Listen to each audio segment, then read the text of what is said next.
Hare Krishna. So we would like to welcome all the devotees for today's IGST ISKCON Gita Scholarship Test Lecture. So today we'll cover the chapter 9. आज हम chapter अध्याय जो 9 है उसका पाठन करने जाएंगे। तो आज हमारे बीच में बहुत ही विशेष अतिथि हैं। हमारे बीच में है हिज ग्रेस श्रीवास प्रभु जी। हरि हरि बोल। तो प्रभु जी के बारे में थोड़ा सा बताना चाहूंगा आप सभी को। We are very fortunate to have Prabhu ji today with all of us. तो प्रभु जी ने इस्कॉन ज्वाइन किया था in Africa in 1981 and since Prabhu ji then initiate हुए after just 2 years in 1983 and then फिर प्रभु जी is serving as the temple vice president from that time and in the temple of various temples in Nigeria and Africa, Ghana. These are in actually in Africa. So the Africa में प्रभु जी preaching करते हैं and he serves also served as the BBT manager and regional secretary there in वहाँ पर and प्रभु जी ने complete किया फिर अपना जो मायापुर इंस्टीट्यूट ऑफ भक्ति शास्त्री कोर्स है 2008 and 2013 में the भक्ति वैभव कोर्स था and then प्रभु जी फिर मायापुर इंस्टीट्यूट में पढ़ाते भी हैं एंड प्रभु जी काफी टीचिंग देते हैं सबको and at present Prabhu ji ISKCON के रीजनल सेक्रेटरी हैं for West Africa and GBC deputy and member of TASC the task for the assessment of sannyas candidates. तो प्रभु जी उसमें मेंबर है एंड संन्यास मिनिस्ट्री में देन एग्जीक्यूटिव मेंबर है सस्टेनेबल वैष्णव कम्युनिटी में। प्रभु जी डेवलपमेंट एसबीसी है जोनल सुपरवाइजर है for the West Africa and global duty officer है प्रभु जी। तो प्रभु जी having a lot of sevas and uske beech mein Prabhuji has taken out time for all of us, so we are very fortunate and we are very grateful Prabhuji to you for taking your precious time for all of us and giving us the beautiful insights from the Bhagavad Gita. So we are truly grateful and we just request you if you can start. Thank you so much Prabhuji. So I request each one of you to please start your video and it will be better for you that you will be accountable towards the classes. So I request to start your video and attend the lecture properly. Thank you so much. Hare Krishna. Over to you, Prabhuji. So Prabhuji, the flow will be that you would be just explaining in English and I'll then be translating in Hindi only. So this will be the flow. Thank you so much, Prabhuji. ज्ञानतिमृतस्य ज्ञानाञ्जनशलाकया चक्षुरुन्मीलितं येन तस्मै श्रीगुरवे नमः। श्रीचैतन्यमनोभीष्टं स्थापितं येन भूतले स्वयं रूपा कदा मह्यं ददाति स्वपदान्तिकम्।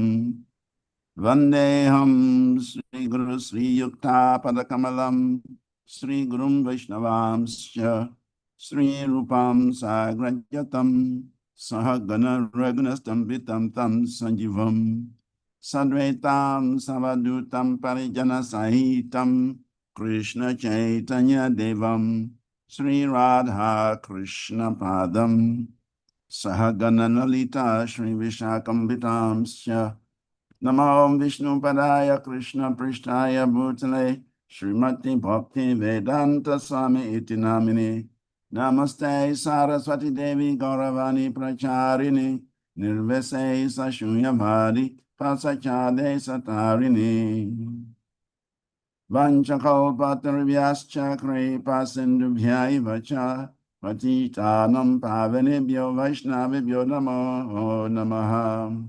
जय श्री कृष्ण चैतन्य प्रभु नित्यानंद श्री अद्वैत गदाधर श्रीवासादि गौर भक्त वृंद। हरे कृष्ण कृष्ण कृष्ण हरे हरे, हरे राम राम राम हरे हरे। मुखं करोति वाचालं पङ्गुं लगायते गिरिं यत्कृपातमहं श्रीगुरुदीनशरणं परमं माधवं श्रीचैतन्य ईश्वरम् अखण्डमण्डलाकारं व्याप्तेन चराचरं तत्पदं दर्शितं येन तस्मै श्रीगुरवे नमः। So first of all, I want to say thank you very much for giving me the opportunity to facilitate this chapter of Bhagavad Gita. तो मैं सर्वप्रथम आप सभी का धन्यवाद देना चाहूंगा कि आप सबने मुझे ये अपॉर्चुनिटी दिया कि मैं आप सभी के सामने भगवत गीता का 9वां अध्याय का अनुवाद कर सकते। Chapter 9 of Bhagavad Gita is described as the most confidential knowledge. तो भगवद गीता का 9वां अध्याय सबसे गुह्य ज्ञान, सबसे जो मोस्ट कॉन्फिडेंशियल नॉलेज है उसके बारे में हमें बताता है।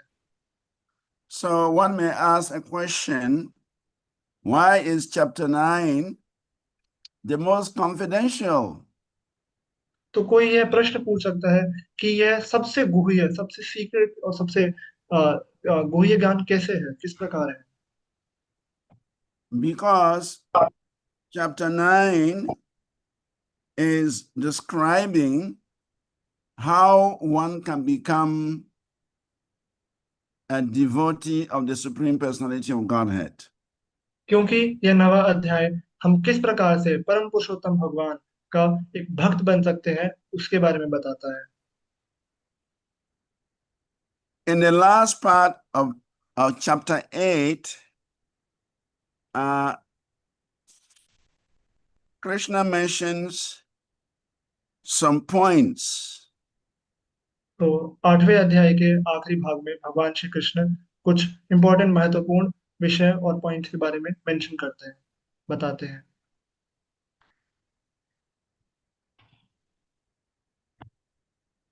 Krishna says a person who accepts the path of devotional service is not bereft of the result derived from studying the Vedas, performing sacrifices, undergoing austerities, giving charity, or pursuing philosophical and fruitive activities. Simply by performing devotional service, he attains all these, and at the end, he reaches the supreme eternal abode. This is the last verse of chapter 8.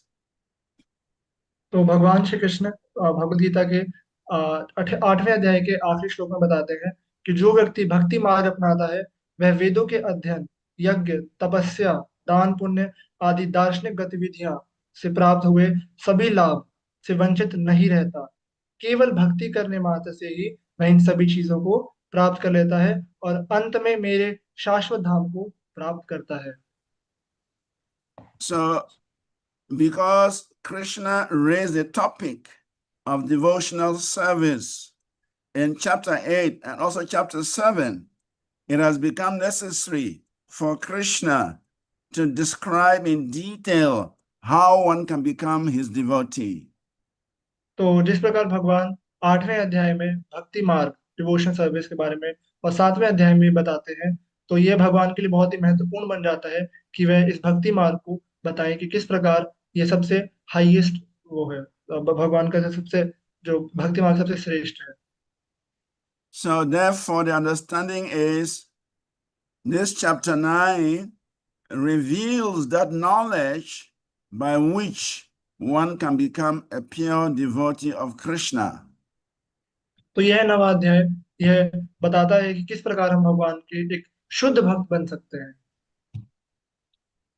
So we are fortunate to be discussing this chapter today because by studying this chapter, we can understand how we can become Anya Bhakta, the pure devotees of Krishna.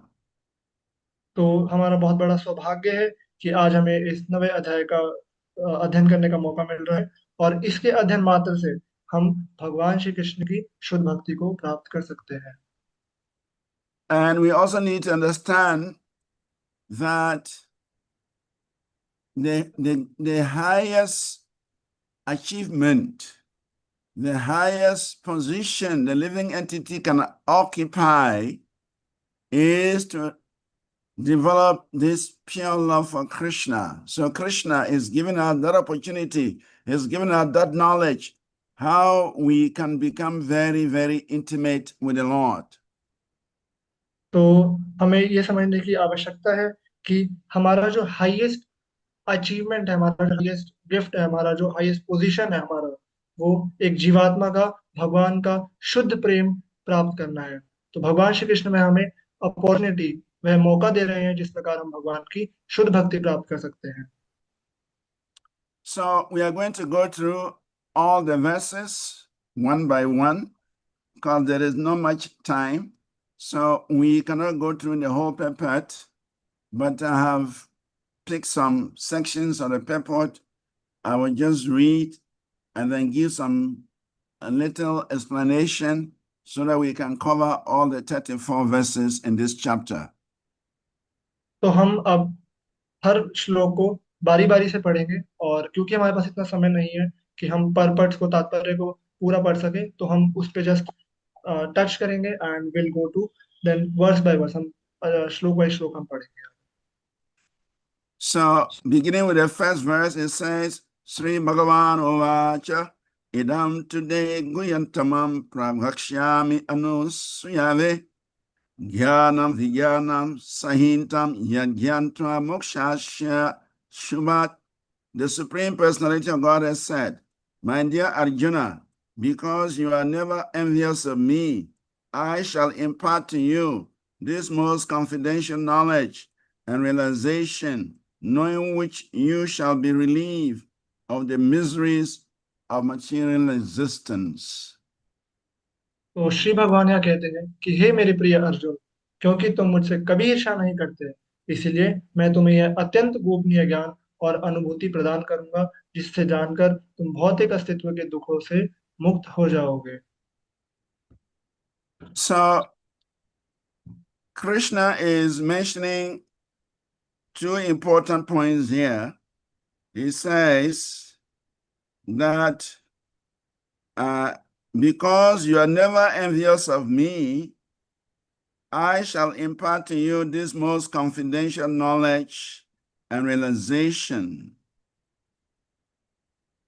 तो परम भगवान श्री कृष्ण यहाँ दो महत्वपूर्ण points को mention कर रहे हैं. वे बताते हैं कि क्योंकि तुम मुझसे कभी ईर्ष्या नहीं करते, इसीलिए मैं ये जो परम गुह्य ज्ञान है तुम्हें बताने जा रहा हूँ. So that means that because the living entities are envious of the Supreme Lord, especially those living entities in the material world, because we are envious of the Supreme Lord, that is why we do not know the Supreme Lord. That is why the Lord covers himself, that we cannot understand him. तो इसका अर्थ यह है कि जो भौतिक जीवात्मा हम जो जीवात्माएं हैं, हम भगवान से ईर्ष्या करते हैं, और क्योंकि हम इस भौतिक संसार में हैं, तो हम लोग भगवान से ईर्ष्यालु हैं. इसीलिए हम भगवान श्री कृष्ण को नहीं जान पाते कि वो परम भगवान है.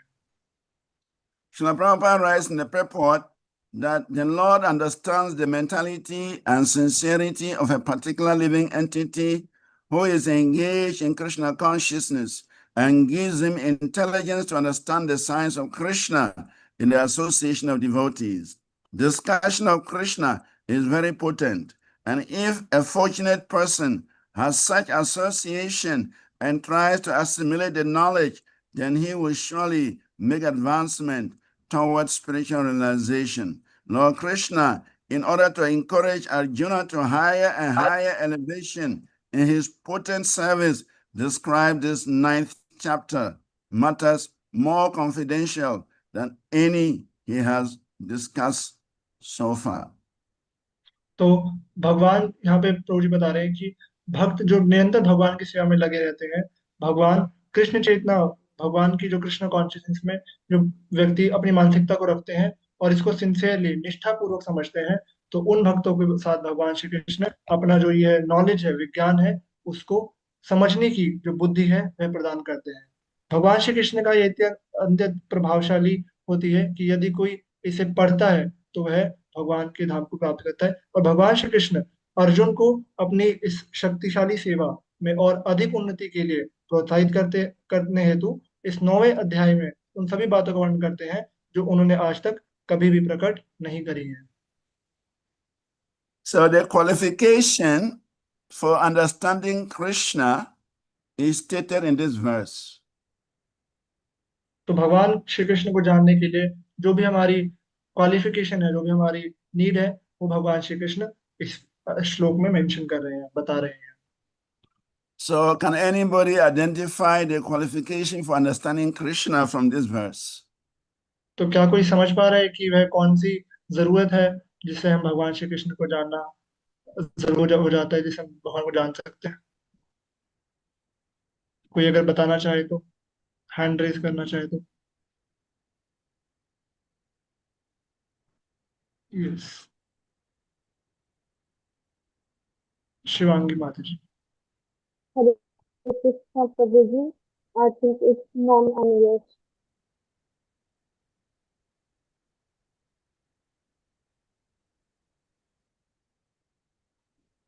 माता Yes, ji, what is the answer?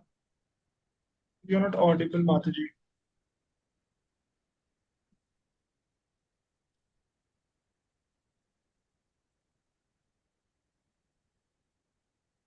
You can either Hare type in Krishna the. Prabhuji. I think it's non-envious. That's right. Thank you. Yes, the Krishna mentions that because you are never envious of me, I shall impart to you this most confidential knowledge and realization. So the qualification for understanding Krishna is non-enviousness. तो भगवान श्री कृष्ण बताते हैं कि क्योंकि तुम नौ मेरे ईर्ष्यालु नहीं हो, इसीलिए यह जो दिव्य ज्ञान है और उस ये मैं तुम्हें देने जा रहा हूँ, क्योंकि तुम मुझसे कभी ईर्ष्या नहीं करते। That means every living entity in this material world is envious of Krishna. तो इसका अर्थ यह है कि हम सब जीवात्माएं भगवान श्री कृष्ण से ईर्ष्या करते हैं। And Krishna made mention of that in the 7th chapter of Bhagavad Gita, verse 27.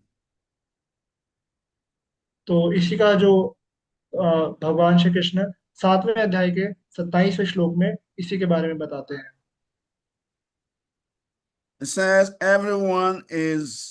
it said, O son of Bharata, O conqueror of the foe, all living entities are born into delusion, bewildered by dualities arising from desire and hate.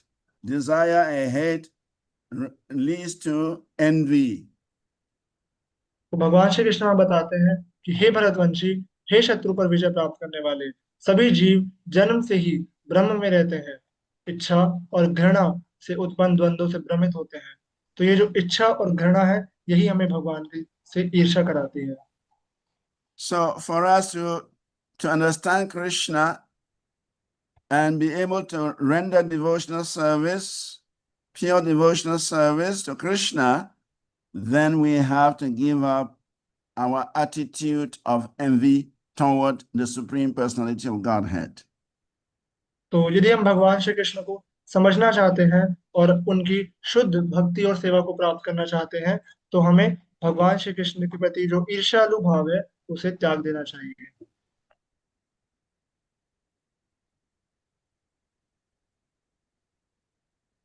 We would move on to text 2, even though there are many other points Srila Prabhupada has mentioned in the purport.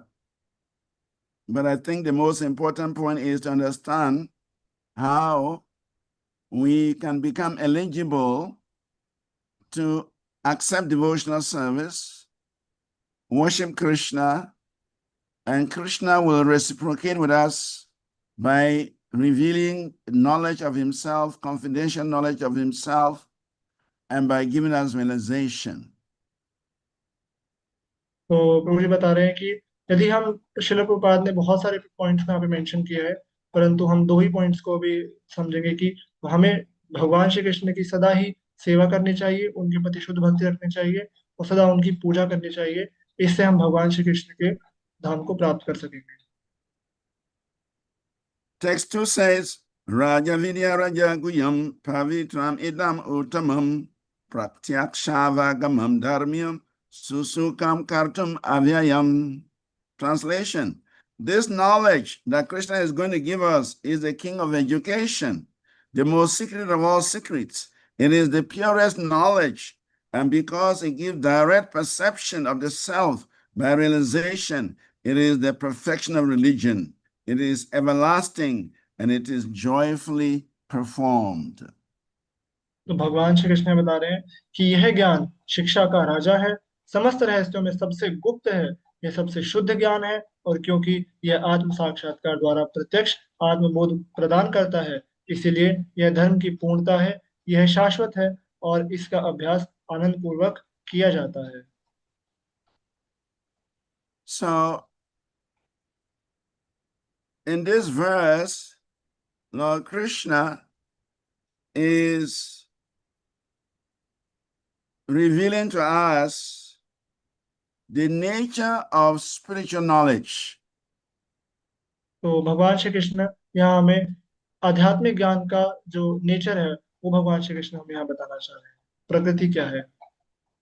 Everyone is trying to acquire knowledge in this material world. सभी जीवात्माएं इस भौतिक संसार में ज्ञान प्राप्त करने की आशा में लगे हुए हैं,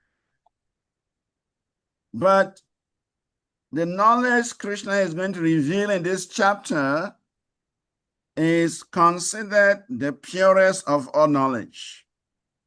परंतु भगवान श्री कृष्ण जो ज्ञान इस अध्याय में देने जा रहे हैं वह सबसे शुद्ध और सबसे उत्तम ज्ञान प्रभु जी बता रहे हैं कि है। Many philosophers in the past have given different kinds of knowledge. तो बहुत तरह के दार्शनिक लोगों ने पूर्व में बहुत तरीके के दर्शन दिए हैं। Srila Prabhupada mentions in the purport that there are 6 principal philosophers in India. तो प्रभुपाद आगे तात्पर्य में बताते हैं कि भारत में कुल 6 प्रकार के डिफरेंट टाइप्स के जो दर्शन हैं वो दिए गए हैं। He says Gautama, Kanada, Kapila, Yagyavalkya, Sandilya, and Vaishnavara. All of them are different philosophers, but the final philosophy is the Vedanta Sutra that was given by Srila Vyasadeva. तो कई प्रकार के दर्शन हमारे शास्त्रों में दिए गए हैं, जिस प्रकार गौतम जी, कनकनाद, कपिल, याज्ञवल्क्य, शांडिल्य और वेणानर शामिल है, परंतु जो व्यासदेव है और जो वेदांत सूत्र है वही सबसे उत्तम ज्ञान है। So the Lord is saying that this 9th chapter is the king of all such knowledge, the essence of all knowledge that can be derived by studying the Vedas and all different kinds of philosophy. Just by studying this chapter 9 of Bhagavad Gita, one is studying the summary of the Vedas and the summary of all these different types of philosophies. भगवान श्री कृष्ण यहाँ बता रहे हैं कि केवल इस 9वें अध्याय का अध्ययन करने से, क्योंकि यह सभी का राजा है, हमें सारे वेदों और सभी प्रकार के दर्शनों को का अध्ययन करने से प्राप्त हो जाएगा, क्योंकि ये सभी दर्शनों और सभी वेदों का सार है। Srila Prabhupada says that in Kali Yuga, people are educated in the external knowledge, material knowledge. People are not keen, they're not interested in studying transcendental knowledge, confidential knowledge about the Supreme Personality of Godhead. तो श्रीपाद बताते हैं कि भौतिक संसार में लोग केवल जो बाहरी ज्ञान है, जो शरीर का ज्ञान है, उसी को पढ़ने में लगे हुए हैं। जो आंतरिक ज्ञान है और जो परम गुह्य ज्ञान है उसको पढ़ने के लिए कोई भी नहीं लगा हुआ है। So in this chapter, Krishna is so kindly revealing to us that confidential knowledge, devotional knowledge that can connect us to Krishna, that can allow us to serve Krishna, that can allow us to know Krishna. तो परम भगवान यहाँ पे हम सभी को बड़े दयालु इस परम गुह्य ज्ञान को बताने जा रहे हैं, क्योंकि ये बहुत ही ज्यादा करुणामयी है कि वो कितने श्रेष्ठ हैं। So that is why it is described as the king of knowledge, the most secret of all secrets, the purest of knowledge, and the perfection of religion. तो किस प्रकार ये सभी जो विद्याएं हैं उनका राजा है, सभी जो सीक्रेट्स है गुह्य है उनका गुह्य है, और सभी जो हमारे धर्म है उनका उनमें परफेक्शन है। So we have to understand that by studying this chapter, we are exposed to such confidential information. We are given the process by which we can approach Krishna and become Krishna's devotees. तो जब क्योंकि हम इस अध्याय का अध्ययन करने जा रहे हैं, तो हम उस ज्ञान के तरफ जा रहे हैं जो कि परम गुह्य है, और जिसके थ्रू हम भगवान श्री कृष्ण को प्राप्त कर सकते हैं। So again, Srila Prabhupada has given a very elaborate purport, long purport on this verse because it's very important verse. But we cannot go into all the discussions that Srila Prabhupada has given on this particular verse. तो क्योंकि ये बहुत ही important verse है, तो श्रील प्रभुपाद जी ने इसमें बहुत ही detail में और बहुत ही विस्तृत विवरण इसका किया गया है, परंतु समय के अभाव के कारण हम इस पर पूर्णतः चर्चा नहीं कर पाएंगे। But the important thing we have to grasp is that this 9th chapter of Bhagavad Gita is a king of education. And so if we study this chapter 9 of Bhagavad Gita, we become conversant with the king of knowledge. Not only that, Krishna reveals the secret of all secrets in this chapter. And what is the secret of all secrets? How to become his pure devotee. And if we approach Krishna with this knowledge, through this knowledge of pure devotion, we will become everlastingly joyful. तो प्रभु जी हम बता रहे हैं कि भगवान श्री कृष्ण ने हमें बहुत सारी एजुकेशन दी है, बहुत सारी हमें शिक्षाएं दी हैं। सबसे प्रथम तो यही है कि यह सभी शिक्षाओं का राजा है, और यदि हम इसको पढ़ते हैं तो हम भगवान श्री कृष्ण की तरफ जा सकते हैं। तो यह सभी जो गुह्य है उन सबका गुह्य है, और वह गुह्यतम ज्ञान क्या है कि हम किस प्रकार भगवान श्री कृष्ण के शुद्ध भक्त बन सकते हैं, यही सबसे गुह्य ज्ञान है। और किस प्रकार से हम, यदि हम भगवान को इस ज्ञान के थ्रू अगर हम भगवान की तरफ जाना चाहें, तो हम उनकी शुद्ध भक्ति को प्राप्त कर सकते हैं और सदा आनंदमय जीवन को जी सकते हैं। Actually, the goal of life is to become happy. Everyone is pursuing happiness, but people do not know where to find that happiness. Anandamayi Vyasat. Everyone is searching after some happiness, but the real happiness is in knowing God, in serving God, in connecting with Krishna. That is the real happiness. That is the happiness that satisfies the soul. तो प्रभु जी हम बता रहे हैं कि हर कोई, हमारे जो जीवन का उद्देश्य है वो क्या है कि हम खुश हो जाएं, यही हमारा उद्देश्य है। परंतु लोग ये नहीं पता कि वह खुशी है कहाँ, वो इसे बाहर ढूंढते हैं, पर वह कहाँ है? यह वह भगवान श्री कृष्ण की सेवा में है, वह भगवान श्री कृष्ण से जुड़ने में है। यदि हम भगवान श्री कृष्ण की सेवा करेंगे तो हमारी आत्मा, क्योंकि हम आत्मा है, हम हमेशा खुश रहेंगे। There is happiness for the body, there is happiness for the mind, but all these are temporary. And we all have experience of happiness for the body, which does not last. We all have experience of happiness for the mind, which does not last. So we are looking for permanent happiness. We are not looking for temporary happiness.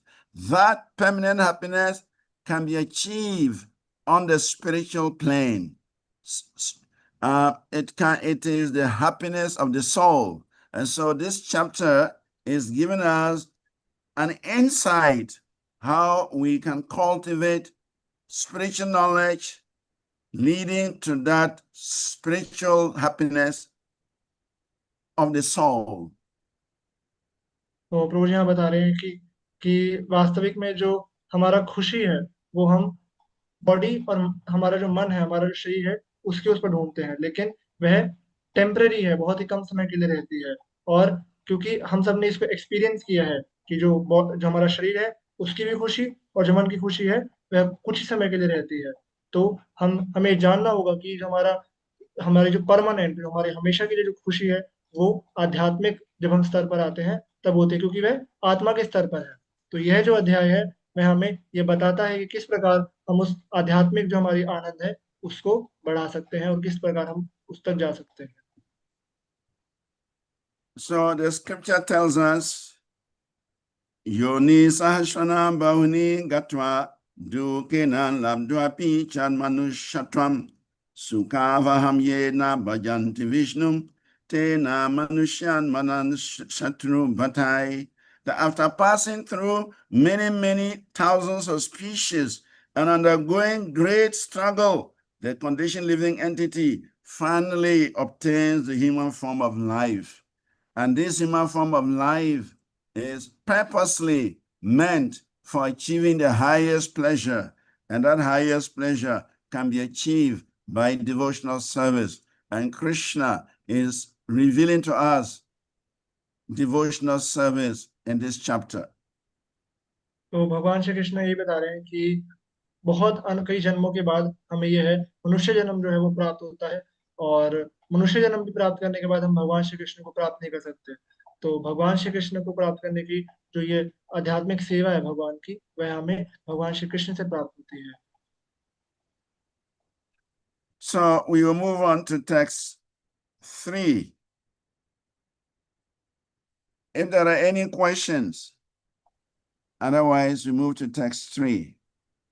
यदि किसी का कोई प्रश्न है तो वह पूछ सकता है, नहीं तो हम अगले श्लोक पर चलेंगे। यदि किसी का कुछ प्रश्न है तो वह अपने डिजिटल हैंड को रेज कर सकता है। So text 3 says, Ashwadadana Purusha Dharmasya Parantapaha Aprapyamam Nivartante Mirityo Samsaravadmani. Those who are not faithful in this devotional service cannot attain me, O conqueror of enemies. Therefore, they return to the path of birth and death in this material world. तो भगवान श्री कृष्ण बता रहे हैं कि हे शत्रुओं के विजय प्राप्त करने वाले, जो इस भक्ति सेवा में निष्ठावान नहीं है वे मुझे प्राप्त नहीं कर सकते, अतः वे इस भौतिक संसार में जन्म और मृत्यु के चक्र में लौट आते हैं। So, Srila Prabhupada writes in the purport that faith is created by association with devotees. Unfortunate people, even after hearing all the evidence of Vedic literature from great personalities, still have no faith in God. They are hesitant and cannot stay fixed in the devotional service of the Lord. तो भगवान श्री प्रभुपाद जी आगे तात्पर्य में बता रहे हैं कि जो विश्वासहीन लोग होते हैं भक्ति की इस प्रक्रिया को पूरा नहीं कर सकते, और यही श्लोक का सार है। तो भक्तों के साथ संगति से यह जो फेथ है, ये विश्वास है, यह उत्पन्न होता है।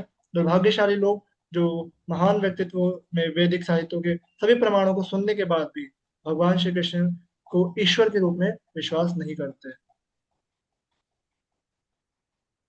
So, in this verse, Lord Krishna is telling us that if we embark on this path of devotional service, we have to develop strong faith in the process of Krishna consciousness.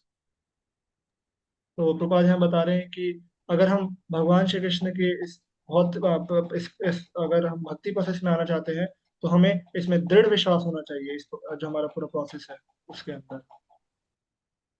And as Prabhupada mentions in the purport, we can only develop this strong faith in the association of devotees.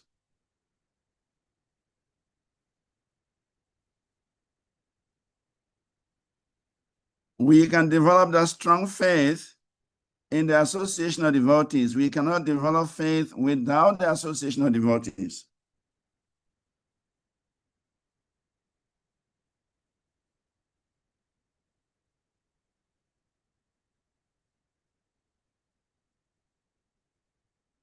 What is happening? Am I audible, Prabhuji? We are not hearing you. Oh, I'm sorry. So प्रभु जी बता रहे हैं कि that यदि हम भगवान के शुद्ध भक्तों के संग में रहेंगे तभी हम इस भक्ति को पा सकते हैं। बिना भक्तों के संग के हम भक्ति को नहीं पा सकते हैं। So faith is a very important ingredient in the practice of bhakti. तो जो विश्वास है वह भक्ति में जीवन में बहुत ही जरूरी चीज है। Now Nityananda says that I have brought the holy name to the marketplace, Namhata, but the currency for buying, for purchasing the holy name is unflinching faith. तो नित्यानंद प्रभु बताते हैं कि वह इस नाम को, हरि नाम को बाहर बाजार में लेकर आ गए हैं, परंतु इस हरि नाम को खरीदने के लिए वह जो करेंसी है, वह जो राशि है, वह दृढ़ विश्वास है। So Krishna is practically stating the same thing here, that those who are not faithful, those who have not faith in the process of devotional service, they cannot attain him.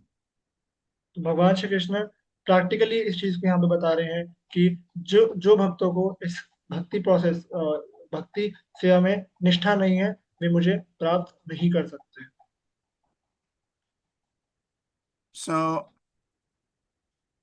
faith is crucial in the practice of bhakti, and this can be achieved by associating with those who have the faith.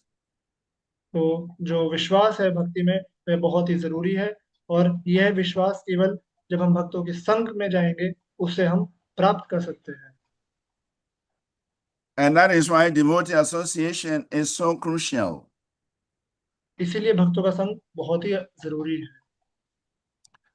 Krishnadas Kaviraj Goswami mentions in the Chaitanya Charitamrita, Sadhu Sangha Krishna Kripa Bhaktire Swabhava, that three things are required for making advancement on the path of bhakti.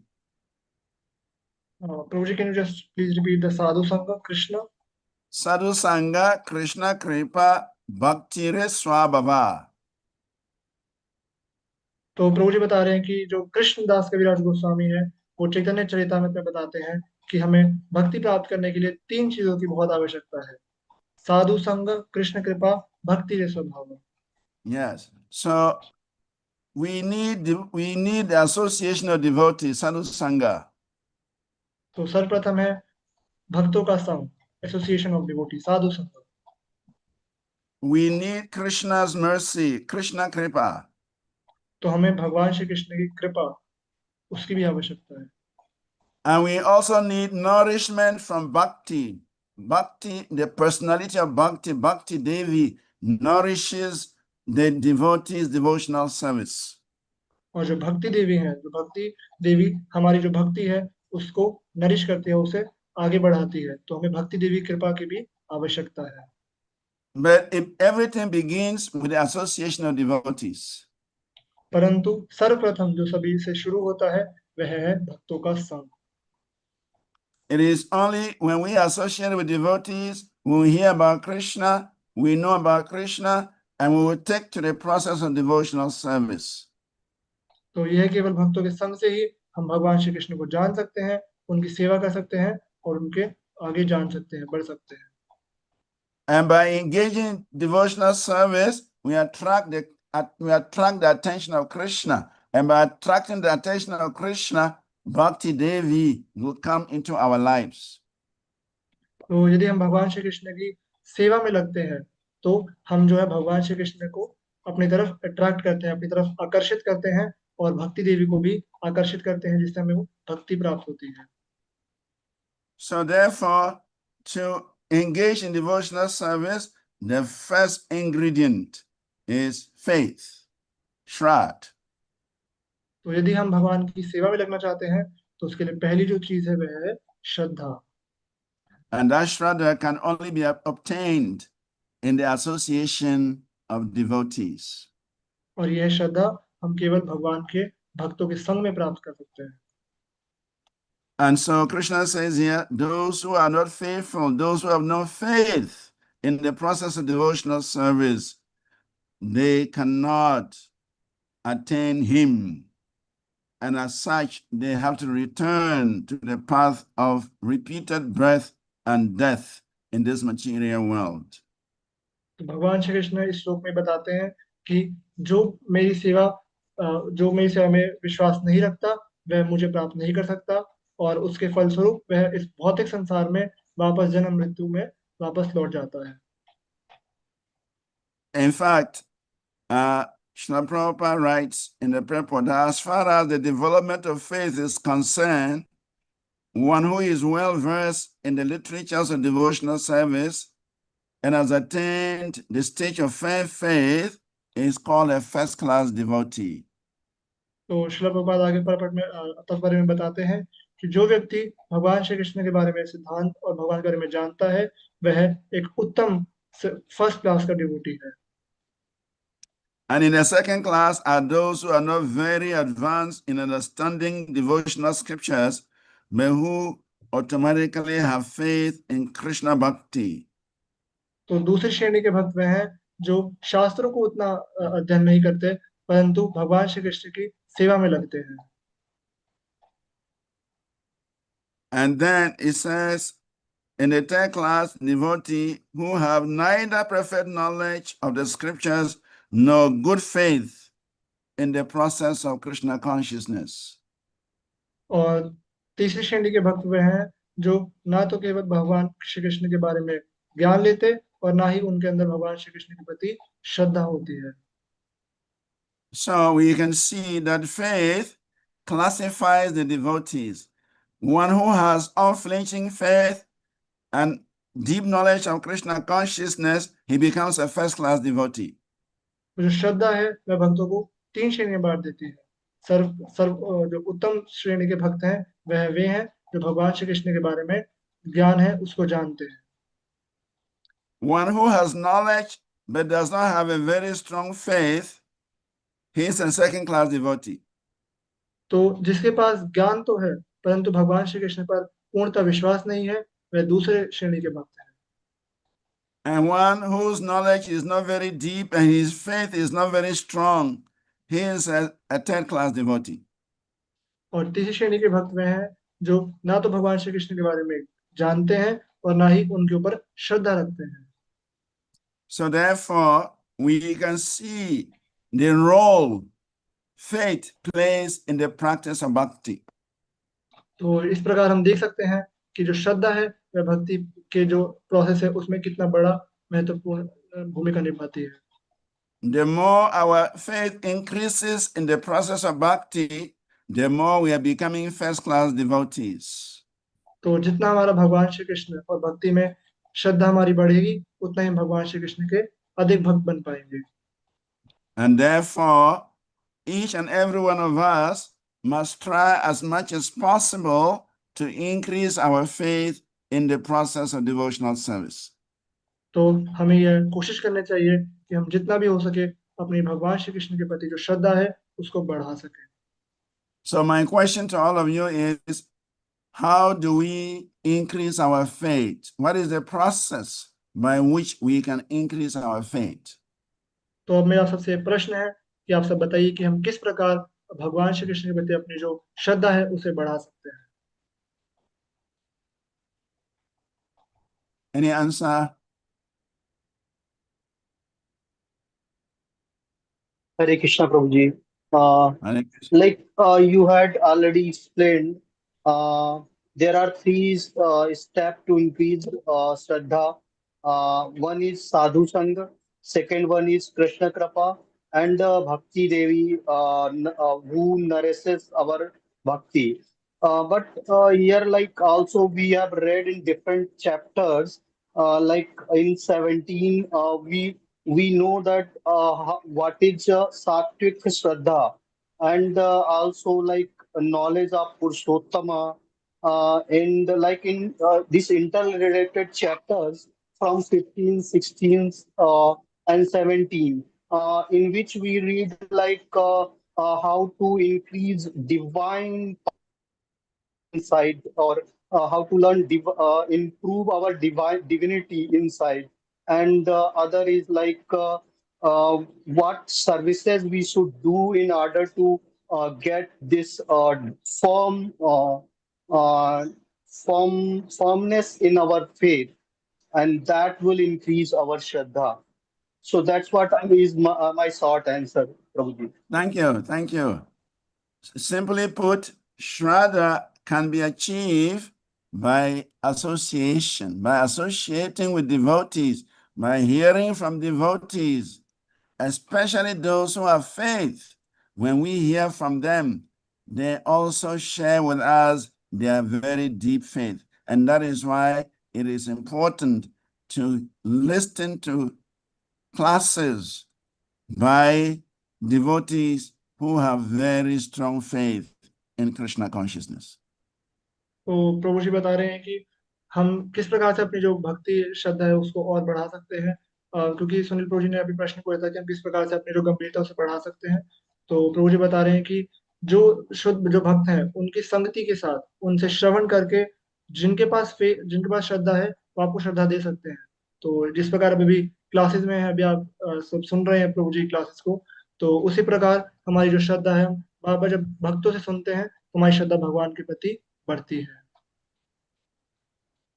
That is why Sri Chaitanya Mahaprabhu in the Chaitanya Charitamrita highlights the importance of sadhu sangha. Sadhu sangha, salva sastra hoy. That a moment's association with a sadhu, one's spiritual life becomes perfect. So association through hearing is very important for increasing our faith. तो चैतन्य महाप्रभु चैतन्य चरितामृत में बताते हैं कि किस प्रकार से हमें भक्तों के जो संग है, केवल एक मोमेंट से अगर हम भगवान के भक्तों का संग कर ले तो हम जो परफेक्शन है उसको, जो पूर्णता है उसको प्राप्त कर सकते हैं उनसे श्रवण के द्वारा। We can move on to text 4 unless somebody has a question.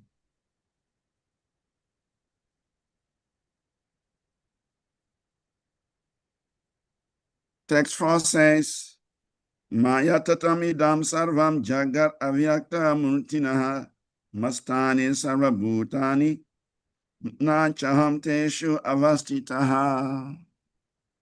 By me, in my unmanifested form, this entire universe is pervaded. All beings are in me, but I am not in them. भगवान श्री कृष्ण बता रहे हैं कि मैं अपने अव्यक्त रूप में इस पूरे ब्रह्मांड में व्याप्त हूँ। सभी प्राणी मुझ में समाहित है, परंतु मैं उनमें नहीं। So, Srila Prabhupada opens the purport by saying that the Supreme Personality of Godhead is not perceivable through the gross material senses. तो प्रभुपाद यहाँ पे तात्पर्य को शुरू करते हैं ये बताकर कि भगवान का जो व्यक्तित्व जो स्थूल भौतिक इंद्रियों द्वारा अनुभव नहीं किया जा सकता, हमारी जो इंद्रियां हैं उसके द्वारा हम भगवान को अनुभव नहीं कर सकते। And then he quotes the verse from the Bhakti Rasamrita Sindhu. Ata Sri Krishna Nama Dina Bhavat Griyam Indriya Savomukehi Jivado Swayam Iva Suprati Ataha. That so long as our senses are polluted, contaminated, impure, we cannot perceive the Supreme Personality of Godhead with such impure senses. तो भगवान श्री कृष्ण का जो नाम यश लीला आदि है उसे हम अपनी भौतिक इंद्रियों के द्वारा नहीं समझ सकते। So the process of purification is very important. And that begins with Sevamukehi Jivado. The purification process begins from the tongue. तो प्रभु जी हम बता रहे हैं कि जो हमारा शुद्धिकरण का जो प्रोसेस है शास्त्र में बहुत जरूरी है और वह श्रवण के मात्र प्रारंभ होता है। Srila Prabhupada says the tongue has two functions, to vibrate and to taste. So if we engage the tongue in vibrating Krishna Katha, we will become purified. Similarly, if we engage the tongue in tasting Krishna Prasad, we will also become purified. These are the two functions of the tongue, and we should engage the tongue in this activity all the time. तो श्रील प्रभुपाद बताते हैं कि जो हमारी जीवा है उसके दो प्रमुख प्रयोग हैं। पहला हिलना और दूसरा स्वाद लेना। तो यदि हम उसको कृष्ण कथा बोलने में सुनने में लगाते हैं, बोलने में लगाते हैं, तो वह पूर्णता को प्राप्त करेगी। और यदि हम कृष्ण प्रसादम उसको पाने में लगाएं तो वह पूर्ण प्राप्त करेगी। तो यह दो कार्य हमारी जीवा के हैं और हमें इसी दो कार्य में अपनी जीवा को लगाना चाहिए। Krishna is spiritual. Krishna is transcendental. And to understand him, we must come to the transcendental plane. तो क्योंकि भगवान श्री कृष्ण आध्यात्मिक हैं और दिव्य हैं, तो हमें उनको समझने के लिए उसी आध्यात्मिक और दिव्य स्तर पर आना पड़ेगा। The Bhagavatam says, Harihi Nirguna Shakshat. Krishna is transcendental to the most material nature. Krishna is not affected by the gunas because he's transcendentally situated. And for us to be able to understand him, we must also come to that transcendental plane. तो श्रीमद् भागवतम बताती है कि भगवान श्री कृष्ण जो प्रकृति के तीन गुण हैं उनसे प्रभावित नहीं होते हुए इसके परे हैं, वे दिव्य हैं।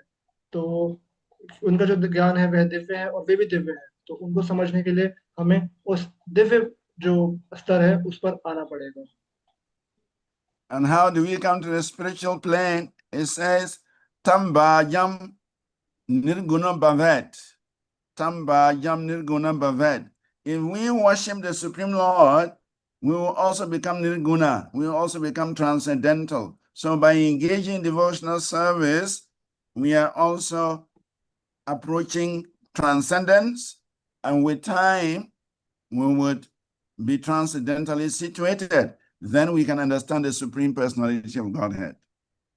तो क्योंकि हमें उस दिव्य स्तर पर आना पड़ेगा भगवान श्री कृष्ण जानने के लिए और समझने के लिए, तो हम ये समय के साथ होगा। जब हम भक्ति को प्रैक्टिस करते रहेंगे तो हम उस जो ट्रांसेंडेंस है, जो दिव्यता है, उसको प्राप्त करेंगे और तब जाकर हम भगवान श्री कृष्ण को समझ पाएंगे।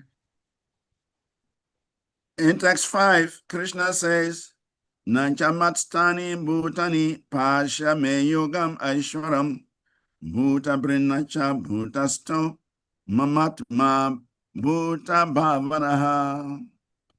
And yet everything that is created does not rest in me. Behold my mystic uplands, although I am the maintainer of all living entities, and although I am everywhere, I am not a part of this cosmic manifestation, for myself is the very source of creation. भगवान श्री कृष्ण यहाँ बताते हैं, फिर भी जो कुछ भी यहाँ बनाया गया है वह मुझ में समाहित नहीं है। वह मुझ में समाहित नहीं है। मेरी रहस्यमयी जो महिमा है उसको देखो। यद्यपि मैं सभी जीवों का पालनहार हूँ और सर्वव्यापी हूँ, फिर भी मैं इस ब्रह्मांडीय अभिव्यक्ति का अंश नहीं हूँ, क्योंकि मैं स्वयं सृष्टि का स्रोत हूँ। Yeah, it is very interesting that Krishna, he is the source of the creation. He sustains the creation.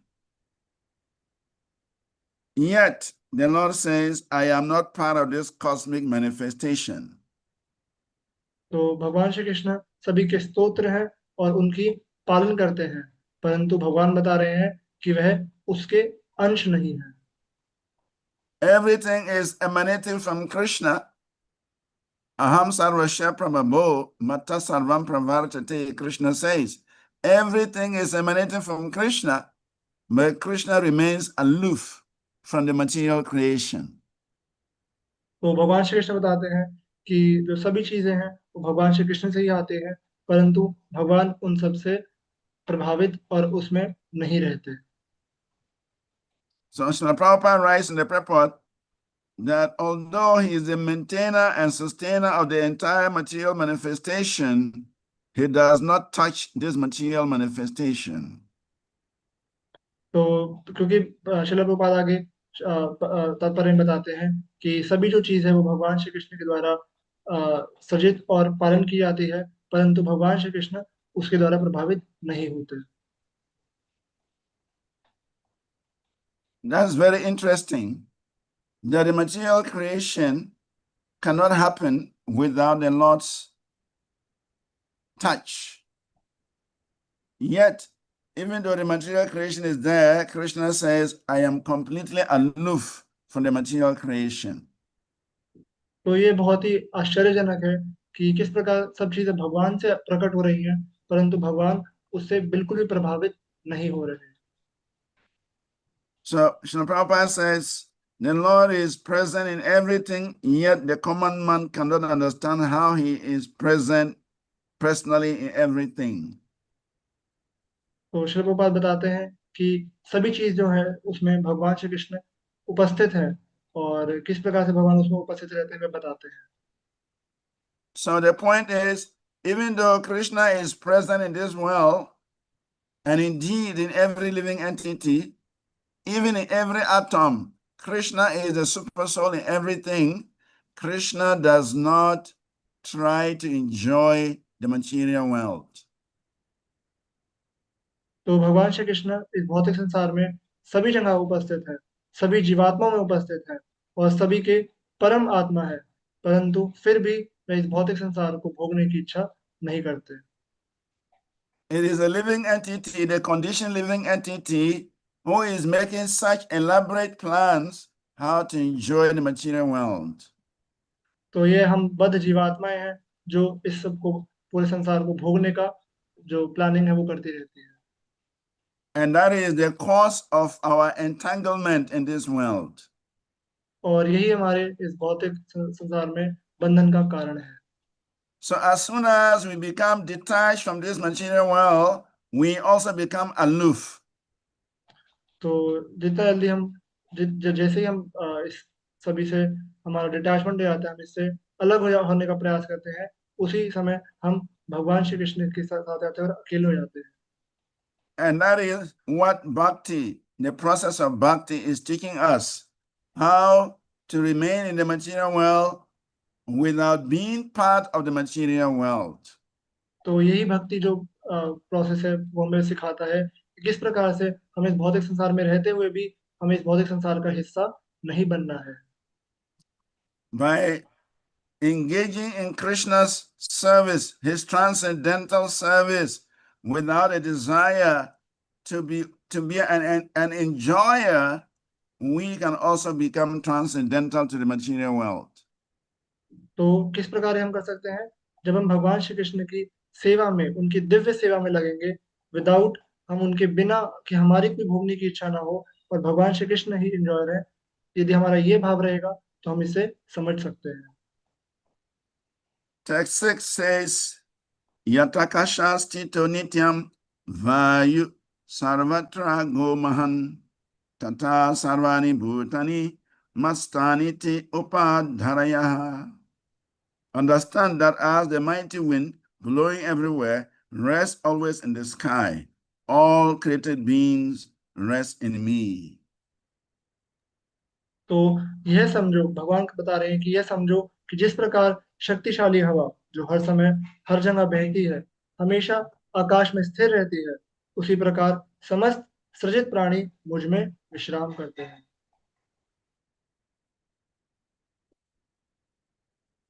In the 7th chapter, 7th verse, Lord Krishna says, Mata param taram nanyat kinchit asti dhananjaya mayi sarvam idam proktam sutre mani gana iva. O conqueror of wealth, there is no truth superior to me. Everything rests upon me as pearls are strung on a thread. तो भगवान श्री कृष्ण 7वें अध्याय के 7वें श्लोक में बताते हैं कि हे धन पे विजेता, मुझसे बढ़कर कोई सत्य नहीं है, सब पर सब कुछ मुझ पर ही टिका है, जैसे मोती धागे पे पिरोए जाते हैं। So everything depends on the Lord. Everything rests on the Lord.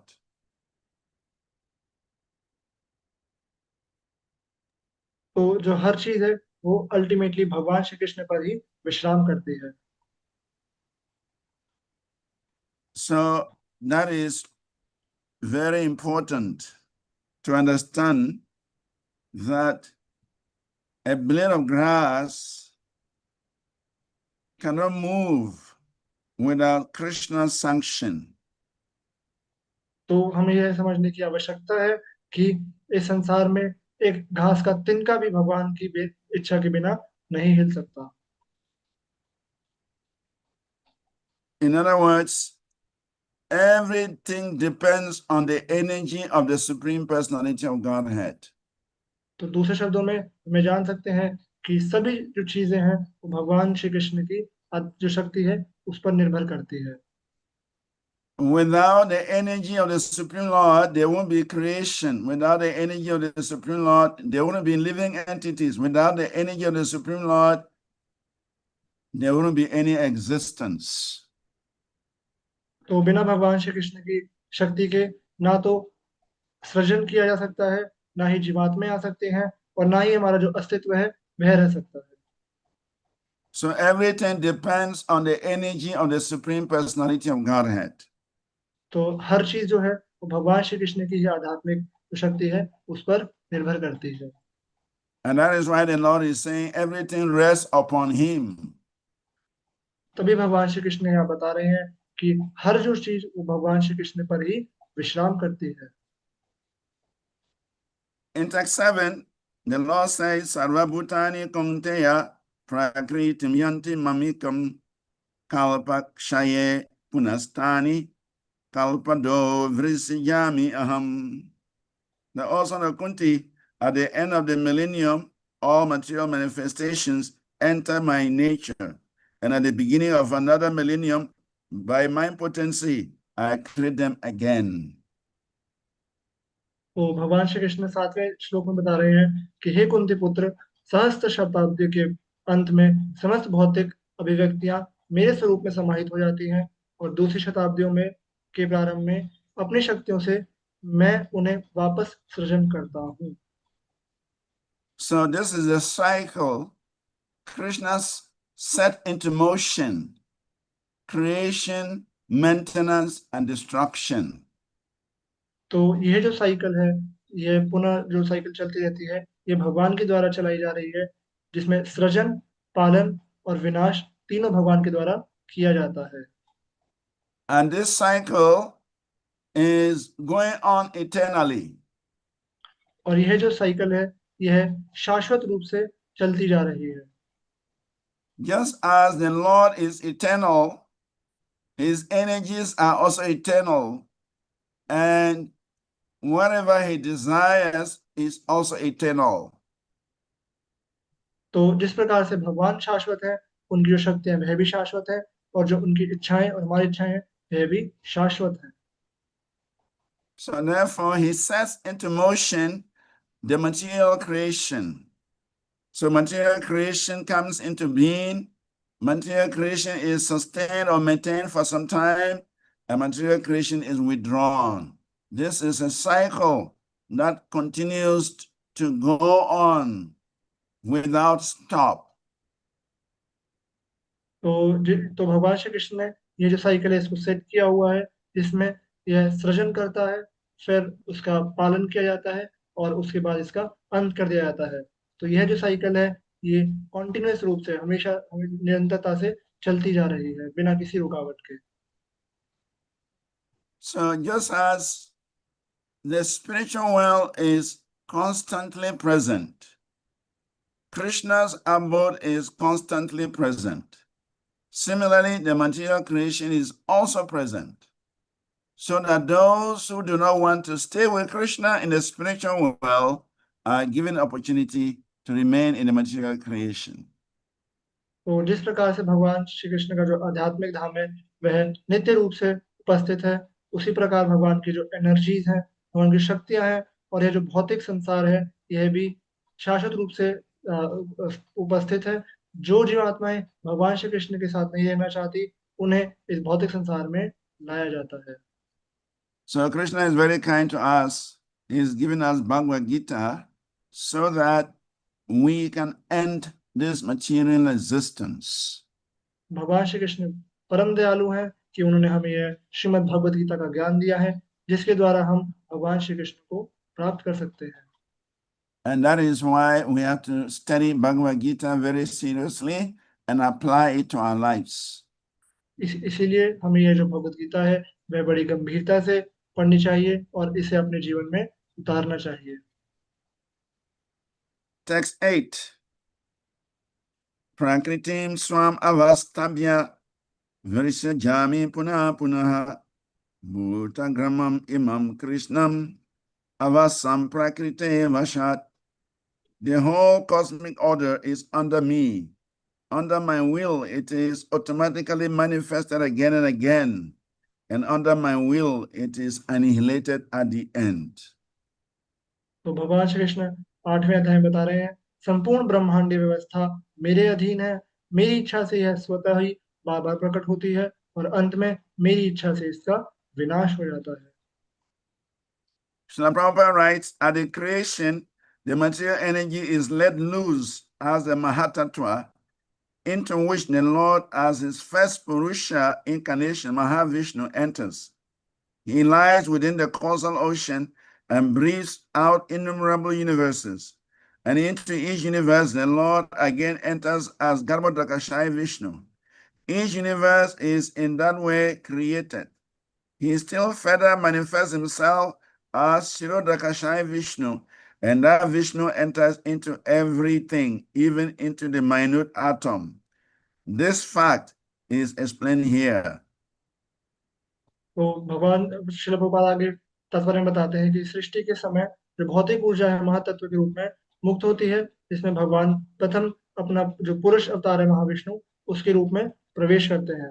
वे कारण सागर में विलीन रहते हैं और असंख्य ब्रह्मांडों की उत्पत्ति करते हैं, और प्रत्येक जो ब्रह्मांड है वो भगवान गर्भोदक्षी विष्णु के रूप में पुनः प्रवेश करते हैं। इस प्रकार प्रत्येक ब्रह्मांड की रचना होती है। वे आगे क्षीरोदक्षीय विष्णु के रूप में प्रकट होते हैं और वे विष्णु प्रत्येक वस्तु में, यहाँ तक कि सूक्ष्म परमाणु में भी समाहित हो जाते हैं। So for the purpose of the material creation, the Lord incarnates as his Purusha avatars. तो जो भौतिक संसार है उसकी उत्पत्ति के लिए भगवान पुरुष का अवतार लेते हैं और इस भौतिक संसार का उत्पत्ति करते हैं। So the Purusha avatars includes Mahavishnu, Garbhodakashayi Vishnu, and Shirodakashayi Vishnu. तो ये जो पुरुष अवतार है, ये भगवान महाविष्णु, गर्भोदक्षीय विष्णु, क्षीरोदक्षीय विष्णु के रूप में लेते हैं। Mahavishnu is the super soul of the entire material creation. तो जो महाविष्णु है वह परमात्मा के रूप में सभी जीवात्माओं के इस भौतिक संसार में रहते हैं। Garbhodakashayi Vishnu is the super soul of the universe. जो गर्भोदक्षीय विष्णु है वह पूरे जो संसार यूनिवर्स है उसके रूप में रहते हैं। And Shirodakashayi Vishnu is the super soul of every living entity, even including the atoms. तो जो क्षीरोदक्षीय विष्णु है वह सभी जीवात्माओं के रूप में परमात्मा के रूप में रहते हैं, इवन तक कि जो एटम्स रहते हैं, जो साइंटिफिक टर्म है एटम, उसमें भी। And so in this way, the Lord is present in every aspect of his creation. तो इस प्रकार भगवान पूरे ब्रह्मांड के हर क्रिएशन में, हर उत्पत्ति में, हर चीज किसी चीज में भगवान उपस्थित है। Yet the Lord is very aloof, he is very detached. He is not hankering to enjoy the material energy like the conditioned souls. और भगवान श्री कृष्ण इन सब चीजों की उत्पत्ति करने के बाद भी इन सब से विरक्त हैं और इन्हें भोगने की इच्छा नहीं करते, जिस प्रकार जो बद्ध जीवात्माएं रहती हैं वो इसको भोगने की इच्छा करती है। So the process of bhakti is to bring us to this platform when the living entity is no more hankering to enjoy matter. तो ये जो भक्ति का जो प्रोसेस है, भक्ति का जो प्रोसेस है हमें इस स्तर पर लेकर आता है कि जो हम बद्ध जीवात्माएं हैं इस भौतिक संसार को भोगने की इच्छा ना करें।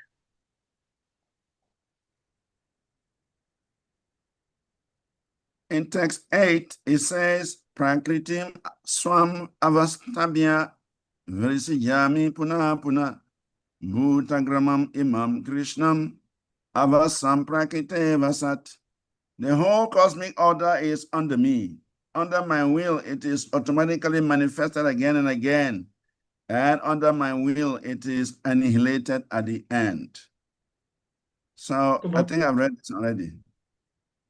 ये Yeah. ये Yeah, I've read this already. So text 9. Text 9 says, Nachamam tani karmani nibadananti dananjaya udashinavat ashinam akshatam teshu karmasu.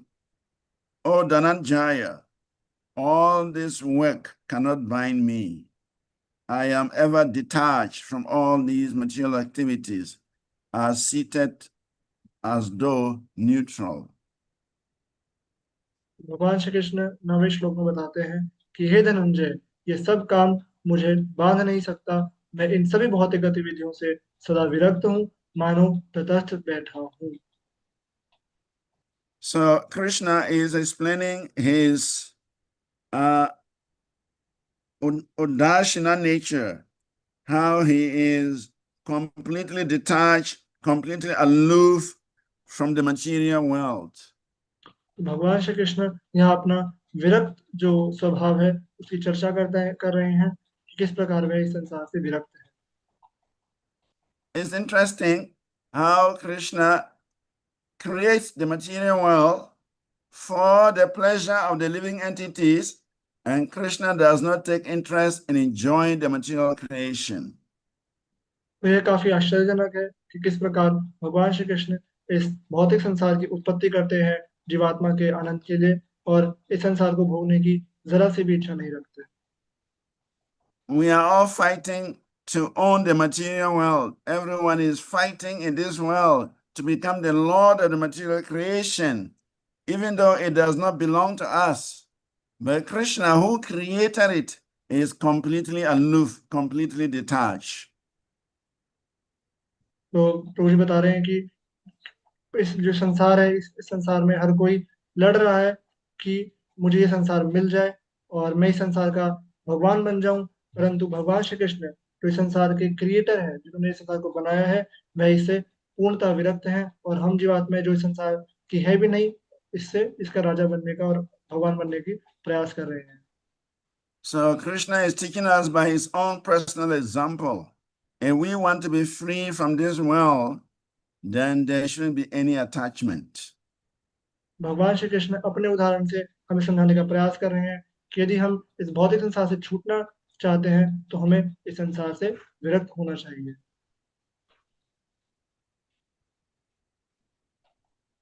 In text 10,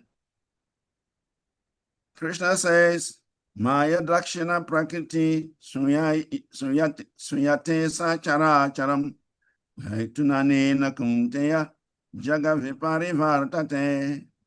This material nature, which is one of my energies, is working under my direction, O son of Kunti, producing all moving and non-moving beings.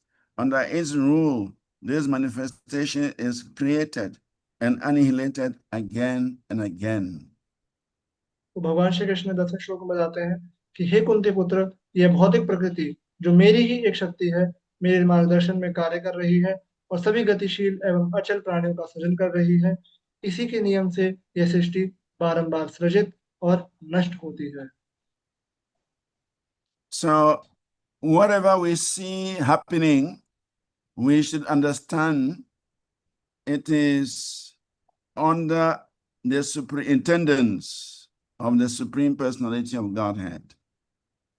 तो हमारे जो आसपास चराचर में जो कुछ भी हो रहा है, यह केवल भगवान श्री कृष्ण के द्वारा ही किया जा रहा है। Material nature is not independent. Material nature is functioning under the direction of the Supreme Personality of Godhead.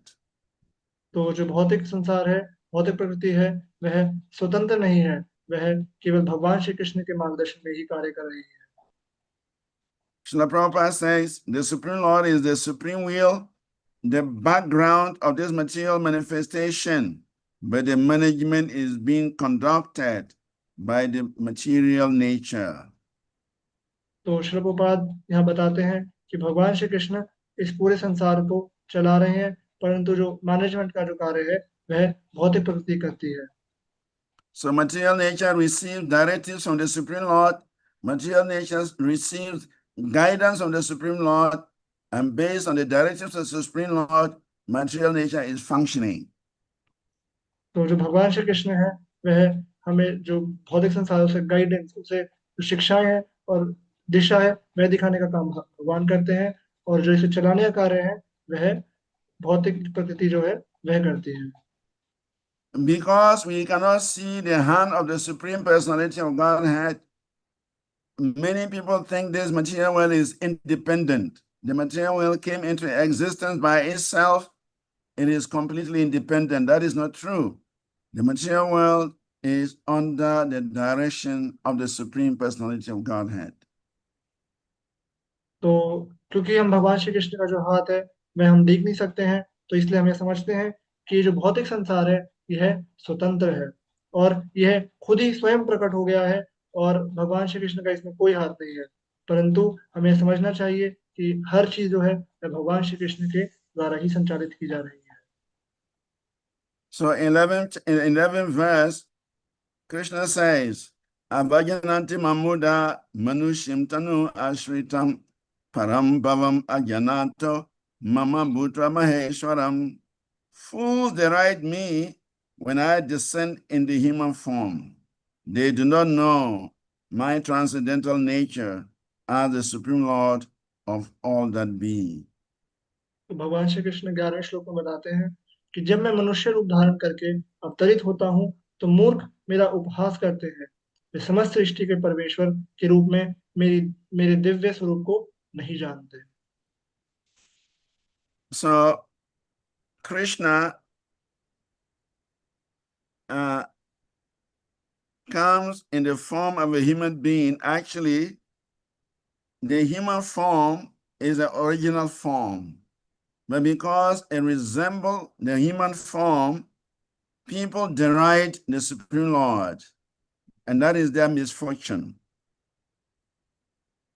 तो क्योंकि भगवान श्री कृष्ण का जो वास्तविक जो स्वरूप है वह वह जो जो मनुष्य रूप है वह वास्तविक स्वरूप है जो उनके धाम में भी है, और जो मूर्ख है वे उसको नहीं जानते तो वे उनका उपहास करते हैं। The Bhagavatam says, Prapachanam nishprapachampi vidayam base bhutale prapana jatananda sandoham prabhum sandoham pratitum prabhu, that the Lord has nothing to do with the material world.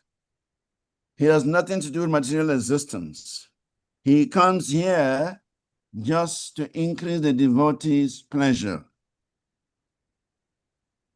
तो भागवत श्रीमद् भागवतम एक्सप्लेन करती है कि भगवान श्री कृष्ण का इस भौतिक संसार से कुछ भी लेना देना नहीं है, इस भौतिक अस्तित्व से कुछ लेना देना नहीं है, लेकिन वह अपने भक्तों के आनंद की वृद्धि करने के लिए इस भौतिक संसार में आते हैं। Krishna appears as the son of Devaki. Krishna appears as the son of Nanda Maharaj. Krishna appears as the son of Jagannath Mishra. Why is he appearing in this form?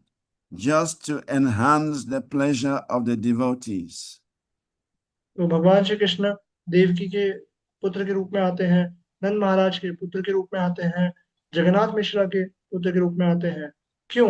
क्योंकि वह भक्तों के, जो उनके भक्त हैं, उनके आनंद की वृद्धि करने के लिए आते हैं। But those who are not in knowledge, they deride the Supreme Lord. Those who are not in knowledge, they neglect Krishna, considering him an ordinary human being. तो जिन लोगों के पास ज्ञान नहीं होता वे भगवान श्री कृष्ण को केवल एक साधारण मनुष्य के रूप में समझते हैं और उनका उपहास करते हैं। But there is no record in history that somebody has spoken a book like Bhagavad Gita within a period of 1 hour. Within 1 hour, Krishna spoke Bhagavad Gita. He did not refer to any book. He did not refer to any notes. He just spoke it because he is the Supreme Personality of Godhead, full of knowledge. He knows the eternity. He knows the beginning of this world. He knows everything.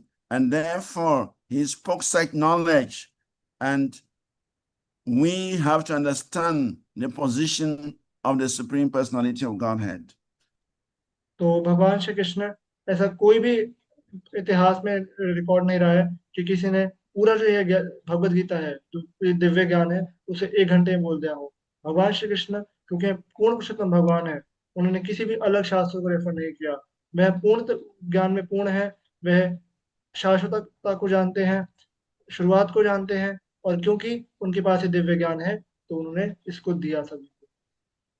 So it is very unfortunate that people deride the Supreme Lord simply because he is appearing in human form.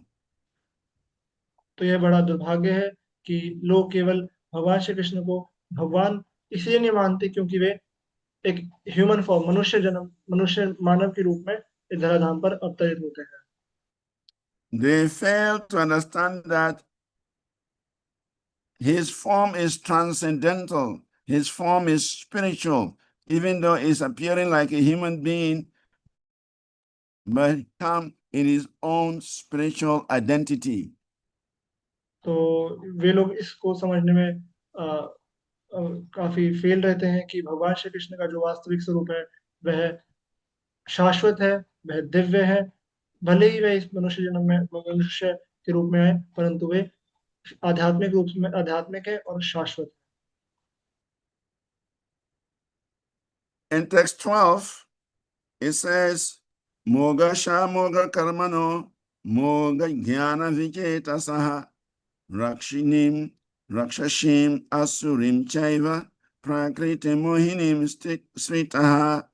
Those who are thus bewildered are attracted by demonic and atheistic views. In that deluded condition, their hopes for liberation, their fruitful activities, their culture of knowledge are all defeated. तो भगवान श्री कृष्ण 12 श्लोक में बताते हैं कि जो लोग इस प्रकार भ्रमित होते हैं वे राक्षसी और नास्तिक विचारों की ओर आकर्षित होते हैं। उस भ्रम की स्थिति में मुक्ति की उनकी कोई आशाएं, उनके फलदायी कार्य और ज्ञान की उनकी संस्कृति सब पराजित हो जाती है। So those who deride the Supreme Lord, they are bewildered. Otherwise, why are they deriding the Lord? And because they are attracted by demonic and atheistic views, they remain in that deluded condition, and therefore their hopes for liberation will never be. तो जो लोग भगवान श्री कृष्ण के इस धारणा को मानते हैं और जो भगवान के इस नास्तिक और राक्षसी विचारों के प्रति अट्रैक्ट होते हैं, जो आकर्षित होते हैं, वे सदा ही भ्रमित रहते हैं और उनकी जो मुक्ति की जो सारी आशाएं हैं वह विनष्ट हो जाती है। So those who are attracted by demonic qualities, who are attracted by atheistic views, they have no future. They will remain in the material world. But those who have faith in the Lord, those who are becoming devotees of the Lord, they will definitely be released from this material nature. तो जो लोग इस आसुरी और नास्तिक जो दर्शन है उसके प्रति विचारों के प्रति आकर्षित होते हैं, उनका कोई भविष्य नहीं होता, वे सदा इस भौतिक संसार में रहते हैं। परंतु जो भगवान के प्रति और जो भगवान के प्रति आकर्षित होते हैं, जो भगवान के भक्त होते हैं, वे इस भौतिक संसार से छूटकर भगवान श्री कृष्ण के धाम को जाते हैं। Srila Prabhupada quotes a verse from the Brihad Vishnu Smriti. He said, one who considers the body of Krishna to be material should be driven out from all rituals and activities of the Shruti and the Smriti. And if one by chance sees his face one should at once take bath in the Ganga and rid himself of such infection. तो श्रील प्रभुपाद आगे बृहद विष्णु स्मृति से एक श्लोक को refer करते हैं कि जो श्री कृष्ण के शरीर को भौतिक समझता है उसे श्रुति श्रुति और स्मृति के सभी अनुष्ठानों और गतिविधियों से विमुख देना चाहिए, और यदि गलती से भी उसका चेहरा दिख जाए तो तुरंत गंगा में स्नान करके संक्रमण से मुक्ति पा लेनी चाहिए। In text 13, Krishna now begins to glorify his devotee. Mahatmanastu mam parata daivim prakritim asitaha bhajanti ananyo manasyo gyantra bhutadim avyayam. The old son of Prita, those who are not deluded, the great souls, are under the protection of the divine nature. They are fully engaged in devotional service because they know me as the Supreme Personality of Godhead, original and inexhaustible. तो भगवान श्री कृष्ण आगे 13वें श्लोक में बताते हैं कि हे प्रथा के पुत्र, जो भ्रमित नहीं है वे महान आत्माएं दिव्य प्रकृति की रक्षण में हैं। वे पूरी तरह से भक्ति सेवा में लगे हुए हैं क्योंकि वे मुझे परम पुरुषोत्तम आदि और अक्षय भगवान के रूप में जानते हैं। So here Krishna is describing the nature of the devotee. They are not deluded. They are great souls. They are fully engaged in devotional service, and they know Krishna as the Supreme Personality of Godhead, who is original and inexhaustible. And such devotees, they are always under the protection of his divine nature, his divine energy. तो भगवान श्री कृष्ण यहाँ भक्तों का nature बता रहे हैं कि किस प्रकार वे भ्रमित नहीं होते और वे दिव्य दिव्य प्रकृति की रक्षा में होते हैं। भगवान श्री कृष्ण उनकी सदा रक्षा करते हैं और वे भगवान श्री कृष्ण की जो सेवा है उसमें सदा लगे रहते हैं क्योंकि वो भगवान को उनके आदि और अक्षय रूप में जानते हैं। So if we want to come under this divine protection, the divine energy, then we must take to the process of devotional service. तो यदि हम चाहते हैं कि हम भी इस स्तर पर आए, भक्ति के स्तर पर आए, तो हमें श्योरली इस जो हमारा प्रोसेस है, जो भक्ति प्रोसेस है, उसको जल्दी से जल्दी लेना चाहिए और भगवान श्री कृष्ण की सेवा करनी चाहिए। And Krishna goes on to further explain the activities of such devotees in text 14. He says, Satatam kirta yantomam yatantas chandri davrataha namasyantas chamam bhaktya nitya yukta upashate. तो भगवान Shri He said, Krishna always chanting my glories, endeavoring with great determination, bowing down before me, these great souls perpetually worship me with devotion. तो भगवान श्री कृष्ण आगे भक्तों की जो स्थिति होती है वो उसका वर्णन करते हैं 14वें श्लोक में। तो भगवान बताते हैं कि जो मेरी महिमा का सदा गुणगान करते हुए दृढ़ संकल्प के साथ प्रयास करते हुए मेरे समक्ष नतमस्तक होकर ये महान आत्माएं निरंतर भक्ति पूर्वक मेरी उपासना करती हैं। So the devotees of the Lord are called Mahatmas, the great souls. तो भगवान श्री कृष्ण के जो भक्त हैं उन्हें महान आत्माएं बताया गया है। And Srila Prabhupada writes, these Mahatmas cannot be manufactured by rubber stamping an ordinary man. तो श्रील प्रभुपाद आगे बताते हैं कि जो महान महात्माएं हैं उनको किसी साधारण व्यक्ति की नकल करके नहीं बनाया जा सकता। Their symptoms, their qualities, their activities are nicely described in this verse. और उन भक्तों की जो क्वालिटीज हैं, उनकी जो विशेषताएं हैं, वह इस श्लोक में बताई गई हैं। A Mahatma is always engaged in chanting the glories of the Supreme Personality of Godhead, Lord Sri Krishna. He has no other business. He is always engaged in the glorification of the Lord. That is the symptom of the Mahatma. तो जो भगवान के शुद्ध भक्त होते हैं वह केवल सदा भगवान की जो शिक्षाएं हैं, भगवान का जो गुणगान है उसको प्रचार करने में सदा लगे रहते हैं। उन्हें इसके अलावा और कोई कार्य नहीं रहता, वो केवल भगवान की जो शिक्षाएं हैं उनका जो ग्लोरीज है उसको प्रचार करने में रहते हैं। So one who is always eager to hear about the Supreme Personality of Godhead, or one who is always eager to speak about the Supreme Personality of Godhead, it means such a person is a Mahatma, is a great soul. तो जो व्यक्ति भगवान श्री कृष्ण के बारे में सुनने के लिए सदा जिज्ञासु रहता है, भगवान श्री कृष्ण के बारे में बोलने के लिए सदा जिज्ञासु रहता है, वह महात्मा है, वह ग्रेट सोल है। And such a soul is automatically under the protection of the divine energy of the Lord. वह आत्मा स्वभावता ही भगवान की जो शक्तियां हैं, भगवान की जो शक्ति है उससे ऑटोमेटिकली स्वतः ही उनकी जो संरक्षण है उसमें रहती है। Earlier on, we mentioned that there are three things that are required for devotional service: Sadhu Sangha, Krishna Kripa, and Bhakti Swabhava. That association of devotees, Krishna's mercy, and the nourishment from Bhakti Devi. So this divine energy is actually Bhakti Devi that nourishes the devotees. So the Mahatmas, the great devotees, they are always under the protection of this Bhakti Devi, this Ladini Shakti, and it nourishes the devotees.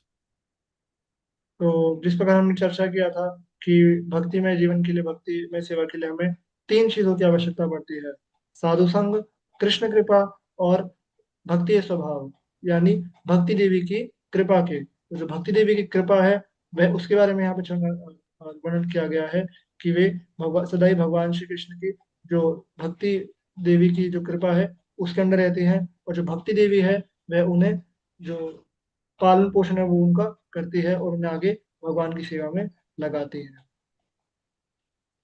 In text 15, Krishna says, Jnana yajena chapanye yajanto mam upashatehe ekatvena pritatvena bahudha vishato mukam. Others who engage in sacrifice by the cultivation of knowledge, worship of the Supreme Lord as the one without a second, as diverse in many and in the universal form.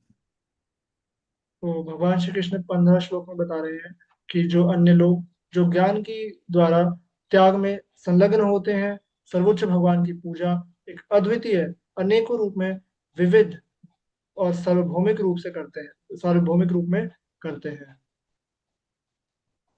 So Krishna is differentiating between the Mahatmas and an other class of worshippers. So this other class say they engage in sacrifice by cultivation of knowledge, and they worship the Lord as the one without a second. But actually, they are not under the category of Mahatmas. The Mahatmas, they're always chanting the glories of the Supreme Personality of Godhead. तो यहाँ भगवान श्री कृष्ण महात्मा से एक दूसरे श्रेणी के भक्तों के बारे में बता रहे हैं, जो कि भगवान श्री कृष्ण की जो ज्ञान है और उनकी जो अर्चना है उसमें बिना किसी एक क्षण को गवाए हुए उसमें लगे रहते हैं, परंतु उन्हें भगवान श्री कृष्ण महात्मा नहीं बता रहे हैं। महात्मा भगवान बता रहे हैं वो लोग जो सदा भगवान के जो हरि नाम कीर्तन है, भगवान का जो जप है उसमें लगे रहते हैं। So those who are Mahatmas, they are very dear to Krishna because they are always absorbed in the glorification of the Lord. So they come under the protection of the divine energy of the Lord. Those who engage in other activities, like they engage in sacrifice, cultivation of knowledge, and all other forms, they are not actually described here as Mahatmas.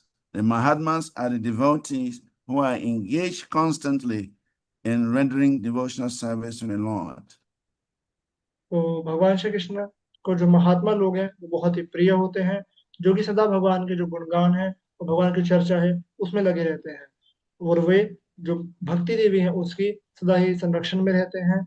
दूसरे लोग जो तपस्या अर्चना उसमें लगते हैं, वे भगवान को उतने पसंद नहीं है जितने महात्मा लोग पसंद है। तो भगवान ने उन्हें महात्मा का दर्जा नहीं दिया है। तो यदि हम चाहते हैं भगवान श्री कृष्ण के प्रिय बने, तो हमें भगवान के बारे में जो वर्णन है और चर्चा है सदा करना चाहिए। So in other words, Krishna is differentiating between those who are very dear to him, the devotees, and other class of worshippers, of other class of practitioners. Many people are engaged in different activities, but only those who are engaged in devotional service for the pleasure of Krishna, those are described as Mahatmas because they are very dear to the Lord. तो भगवान श्री कृष्ण यहाँ पर दूसरे शब्दों में यह बताने का प्रयास कर रहे हैं कि भक्त हैं, उसमें भी भगवान किस प्रकार से बता रहे हैं कि उन्हें कौन सबसे प्रिय है, जो कि भगवान की डिवोशनल सर्विस, शुद्ध भक्ति में जो है उसमें लगते हैं, ना कि वो जो दूसरे अन्य कार्यों में जो लगते हैं। भगवान श्री कृष्ण को प्रसन्न करने के लिए जो उनकी शुद्ध सेवा में लगते हैं, वे भगवान को सर्वप्रिय है। So in text 16, the Lord says, Aham kraturaham yagya swadakam aham oshadam mantroham aham evargyam aham agnir aham hutam. But it is I who am the ritual, I the sacrifice, the offering to the ancestors, the healing herb, the transcendental chant. I am the butter and the fire and the offering. तो भगवान श्री कृष्ण यहाँ 16वें श्लोक में बताते हैं कि लेकिन मैं ही अनुष्ठान हूँ, मैं ही बलिदान हूँ, पूर्वजों को अर्पित की जाने वाली भेंट हूँ, मैं ही उपचार करने वाली जड़ी बूटी हूँ, मैं ही दिव्य मंत्र हूँ, मैं ही मक्खन हूँ, मैं ही अग्नि हूँ और मैं ही भेंट हूँ। Srila Prabhupada writes that the Vedic sacrifice is known as Jyotishtoma, is also Krishna, and he is also the Mahayagya mentioned in the Smriti. The oblations offered to the Pritilok or the sacrifice performed to please the Pritilok, considered as a kind of drug in the form of clarified butter, is also Krishna. So in other words, Krishna is saying that even though these people are trying to satisfy demigods, satisfy the priests, and different kind of worship are going on, it is actually meant for the Supreme Personality of Godhead. तो भगवान श्री कृष्ण यहाँ पर समझाने का प्रयास कर रहे हैं कि हालांकि लोग अलग अलग देवी देवताओं को, पूर्वजों को और पृथ्वी को सभी को संतुष्ट करने में लगे हुए हैं, और वास्तविक में यह सब केवल भगवान श्री कृष्ण जो परम पुरुषोत्तम भगवान है उन्हीं की प्रसन्नता के लिए किया जाता है। In text 17, Krishna says, Pitaham asya jagato mata data pitamaha Vidyam pavitram omkara rikshamaya yuri vacha. I am the father of this universe, the mother, the support, the grandsire. I am the object of knowledge, the purifier, and the syllable Om.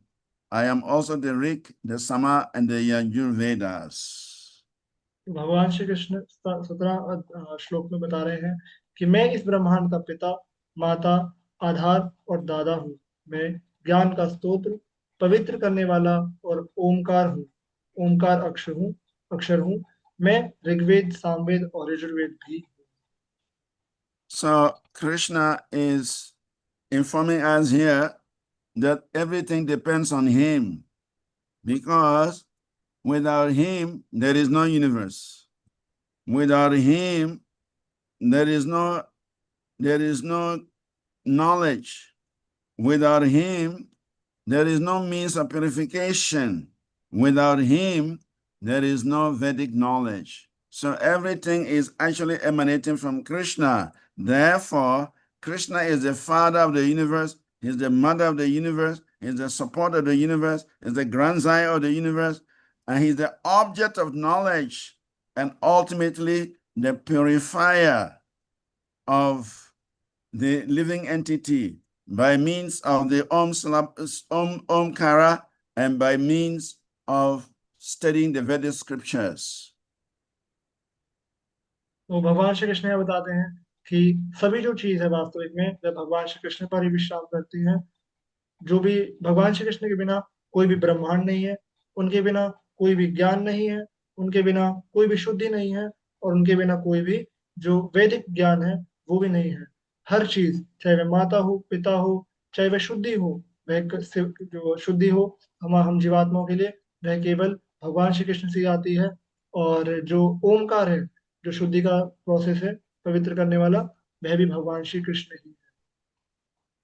So our time is up. We have covered only half of the chapter. So what do? Prabhuji, if you are comfortable, we can continue the chapter if you are comfortable. I can. We can if it is possible, we can cover it, We or can as you continue said. for some. We can continue for another 30 minutes, actually. Yeah, sure, Prabhuji. If you are comfortable, we can do it. All right. So I have a class in 30 minutes time. So I can do for another 30 minutes. Thank you, Prabhuji. Yeah. So in text 18, it says, Gati Bharata Prabhu Shakshi Nirvasa Sharanam Suhit Prabhava Pralaya Stanam Nidanam Bijam Avyayam. I am the goal, the sustainer, the master, the witness, the abode, the refuge, the most dear friend. I am the creation and the annihilation, the basis of everything, the resting place, and the eternal seed. तो भगवान श्री कृष्ण 18वें श्लोक में बताते हैं कि मैं ही लक्ष्य हूँ, पालनहार हूँ, स्वामी हूँ, साक्षी हूँ, निवास हूँ, शरण हूँ और सबसे प्रिय मित्र हूँ। मैं ही सृष्टि और संहार हूँ, हर चीज का आधार हूँ, विश्राम स्थल हूँ और शाश्वत बीज हूँ। So here Krishna is informing us that he is the goal of every activity. He is the sustainer. He is the master. He is the witness. He is the abode. He is the refuge. And ultimately, the dearest friend of the living entity. तो भगवान श्री कृष्ण ये बता रहे हैं कि मैं सभी का पालनहार हूँ, स्वामी हूँ और सभी का जो स्रोत है वह मैं ही हूँ।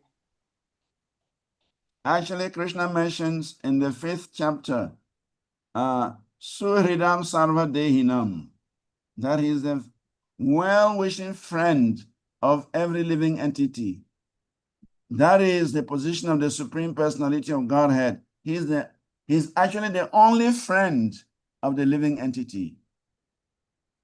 तो भगवान श्री कृष्ण 5वें अध्याय में बताते हैं कि भगवान श्री कृष्ण सभी के ही सुहृद, जो भगवान सबके जो वास्तविक में जो मित्र है, सखा है, वे भगवान श्री कृष्ण ही है। यही उनकी जो पोजीशन हमारे लिए है। तो भगवान श्री कृष्ण वास्तविक में हमारे मित्र हैं। Everyone is trying to be a friend of someone. We are all claiming to be a friend of someone. But how long can that friendship last? It is a very temporary friendship.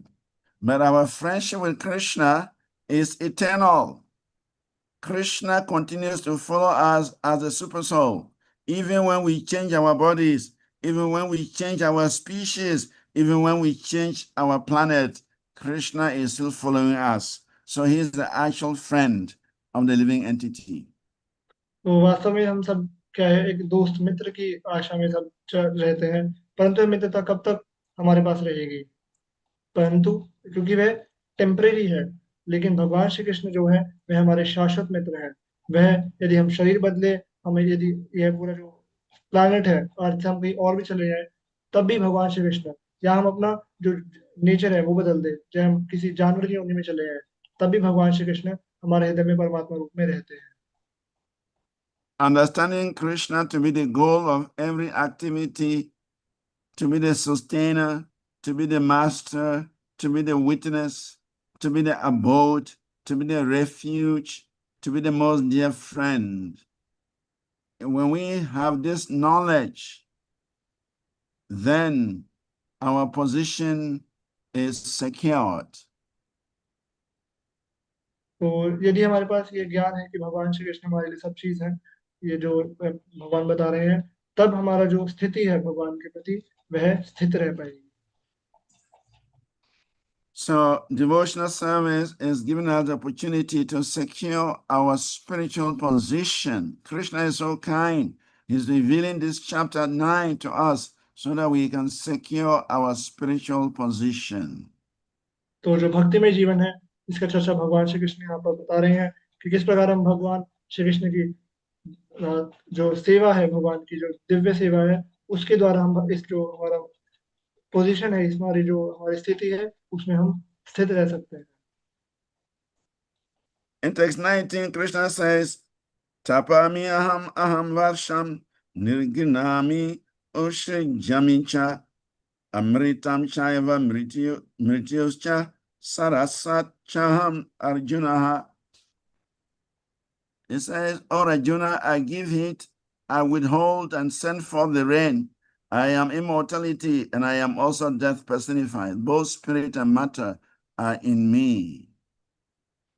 तो भगवान श्री कृष्ण आगे 19वें श्लोक बताते हैं कि मैं ही ऊष्म देता हूँ, मैं ही वर्षा रोकता हूँ और भेजता हूँ, मैं अमरता हूँ और मैं ही मृत्यु का साकार रूप हूँ, मुझ में ही प्राण और पदार्थ दोनों रहते हैं। So in other words, Krishna is saying everything is emanating from him. He give heat and he withhold and send forth the rain. He is the source of immortality and he is also death personified. Both matter and spirit come from him. So Krishna is the origin of everything else. Without Krishna, there is no existence. Once we understand this, then our devotion will flow towards Krishna without any interception. तो भगवान श्री कृष्ण बताते हैं कि सब जो चीजें वो भगवान श्री कृष्ण से आती हैं, वही सब चीजों के स्रोत है। यदि हम इस चीज को समझ जाएं कि भगवान श्री कृष्ण सभी के स्रोत हैं, कोई भी अस्तित्व उनके बिना नहीं रह सकता, तो हमारी जो भक्ति है, जो हमारा भगवान के प्रति जो श्रद्धा है, वह फिक्स हो जाएगा।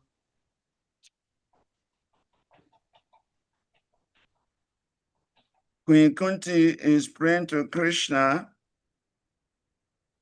to let his devotion flow unchecked, unintercepted, just like the flow of the Ganges to the sea remains unintercepted.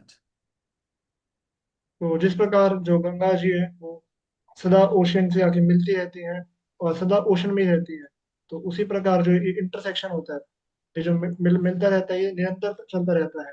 तो उसी प्रकार यदि हम इस ज्ञान को समझ जाएंगे, तो हमारी जो सेवा है भगवान के प्रति, वह गंगा का सागर से मिलने के प्रकार चलती रहेगी। So that should be our desire. We want our love, we want our devotion to flow toward Krishna without any impediment, without any checking. And that will keep us connected to the Supreme Personality of Godhead. तो यदि हमारी ये इच्छा हो जाए कि हमारा जो प्रभाव है वो केवल भगवान श्री कृष्ण के प्रति ही रहे, उनकी सेवा के प्रति रहे, तो हम सदा हमारी जो सेवा है भगवान श्री कृष्ण के प्रति, हमारी श्रद्धा है, उसमें हम दृढ़ हो जाएंगे। In text 20, Krishna says, Trividyamam samapa patu papa yagya ishtva swargatim prataryantehe te punyam asadya surendra lokam ashnati divyam divi deva bhogam. Those who study the Vedas and drink the summer dews, seeking the heavenly planets, worship me indirectly. Purified of all sinful reactions, they take birth on the pious heavenly planet of Indra, where they enjoy godly delights. तो भगवान श्री कृष्ण आगे 20वें श्लोक में बताते हैं कि जो लोग वेदों का अध्ययन करते हैं और सोमरस का सेवन करते हैं, स्वर्गलोक की प्राप्ति की कामना करते हुए, वे अप्रत्यक्ष रूप से मेरी ही उपासना करते हैं। पाप कर्मों से मुक्त होकर वे इंद्र के पवित्र स्वर्ग लोक में जन्म लेते हैं और वहां वे दिव्य सुख का आनंद करते हैं। So people engage in the worship of God with different desires. Some people want to go to the heavens. Some people want to take birth right back here. People have worshiped God with different desires. So here is mentioned those who study the Vedas or who even worship God with a desire to drink the summer juice, they are given a chance to take birth on those planets, the pious planets of Indra, where they can enjoy godly delights. तो जब भी कोई भगवान श्री कृष्ण की या भगवान की उपासना करता है और वेदों का अध्ययन करता है तो उसकी अनेकों इच्छाएं रहती हैं। कुछ की इच्छाएं रहती हैं कि वो जब उनकी इच्छाएं जो रहती हैं उससे उससे वे जो इंद्र के जो अलग अन्य जो पवित्र लोग हैं जिस प्रकार स्वर्ग लोग हैं वो वहां पर जन्म लेते हैं और वहां सुख भोगते हैं। But these higher planets, these heavenly planets, are not the ultimate destination of the living entity. परंतु ये जो सारे प्लैनेट हैं जहाँ पे स्वर्ग सब प्लैनेट हैं, ये जो जीवात्मा है उसका जो परम जो गंतव्य है स्थान है वह नहीं है। Even Lord Indra is not very happy in his heavenly planet. Lord Indra is always afraid that somebody may take his position. So he's not a very happy person, even in those planets of the pious living beings. तो जो जैसे हमने अभी discuss किया कि ये हमारा वास्तविक गंतव्य स्थान नहीं है। इवन जो भगवान जो जो देवता इंद्रदेव हैं वे भी उतने खुश नहीं हैं। उन्हें हमेशा डर लगा रहता है कि कोई मेरी जो जो स्वर्गलोक है उस पर कब्जा कर लेगा, तो वह उतना खुश नहीं रहता, वह सदा डरा हुआ रहता है। Therefore, having the desire to achieve the pious planets is not for devotees. Devotees don't desire to go to the heavenly planets. Devotees simply desire to go to Krishna Loka. We want to go to the spiritual world because that is permanent. Even these heavenly planets, they are not permanent.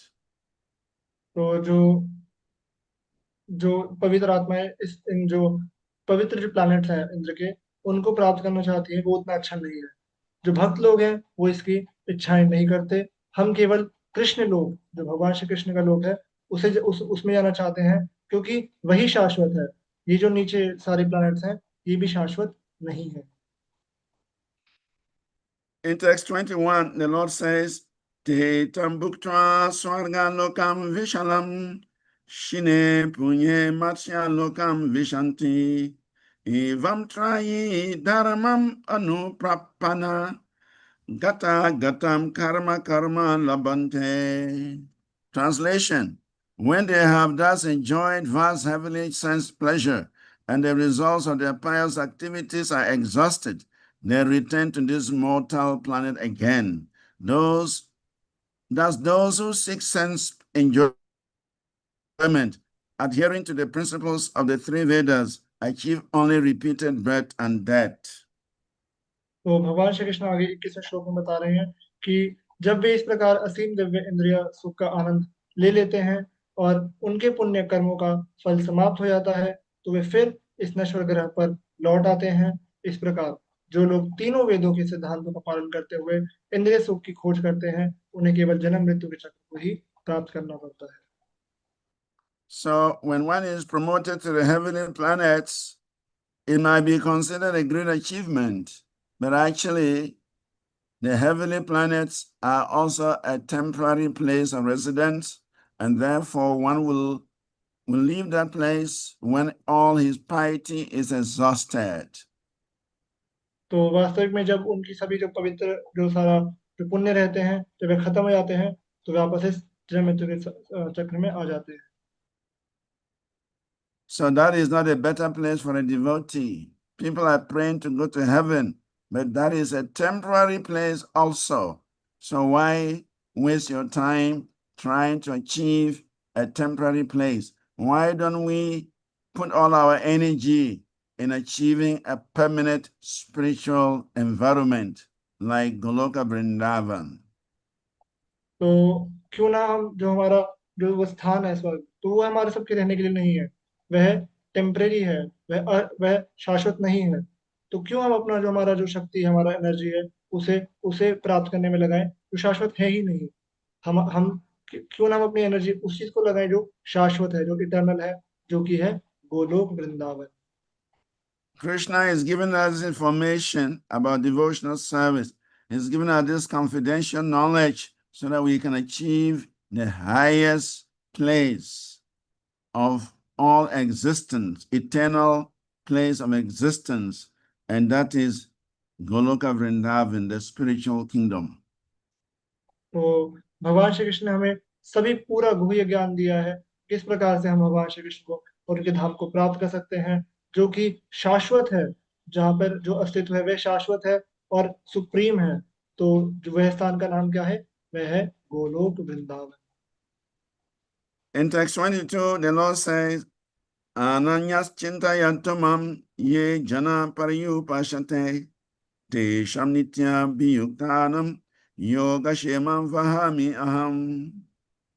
But those who always worship me with exclusive devotion, meditating on me, on my transcendental form, to them I carry what they lack and I preserve what they have. तो भगवान श्री कृष्ण 22वें श्लोक में बताते हैं कि लेकिन जो लोग अनन्य भक्ति से मेरी उपासना करते हैं, मेरे दिव्य स्वरूप का ध्यान करते हैं, मैं उनकी कमी को पूरा करता हूँ और उनके पास जो कुछ है उसकी सुरक्षा भी करता हूँ। So here Krishna is giving us his word of honor. He says those who always worship him with exclusive devotion, always meditating on his transcendental form, he will carry what they lack and he will preserve what they have. तो भगवान श्री कृष्ण यहाँ बता रहे हैं कि जो अनन्य भाव से भगवान श्री कृष्ण की भक्ति करता है, उनके स्वरूप पर ध्यान लगाता है, तो भगवान श्री कृष्ण जो उसके पास नहीं है उसको पूरा करते हैं और जो है उसकी रक्षा करते हैं। In other words, Krishna is always supporting the devotee. Krishna is always thinking about the devotee, and Krishna is always facilitating the devotee. तो भगवान श्री कृष्ण सदा ही अपने जो भक्त हैं उनको उनकी सपोर्ट में रहते हैं, उनको हमेशा सब चीजें प्रोवाइड करते हैं, जो देते हैं जो उनके पास नहीं है, और उनकी जो भक्ति प्रोसेस है उसमें सदा ही उनको सहयोग करते हैं। So that is the position of the Supreme Lord. He has such affection for his devotee that Krishna, he carries what a devotee lacks and he preserves what a devotee has.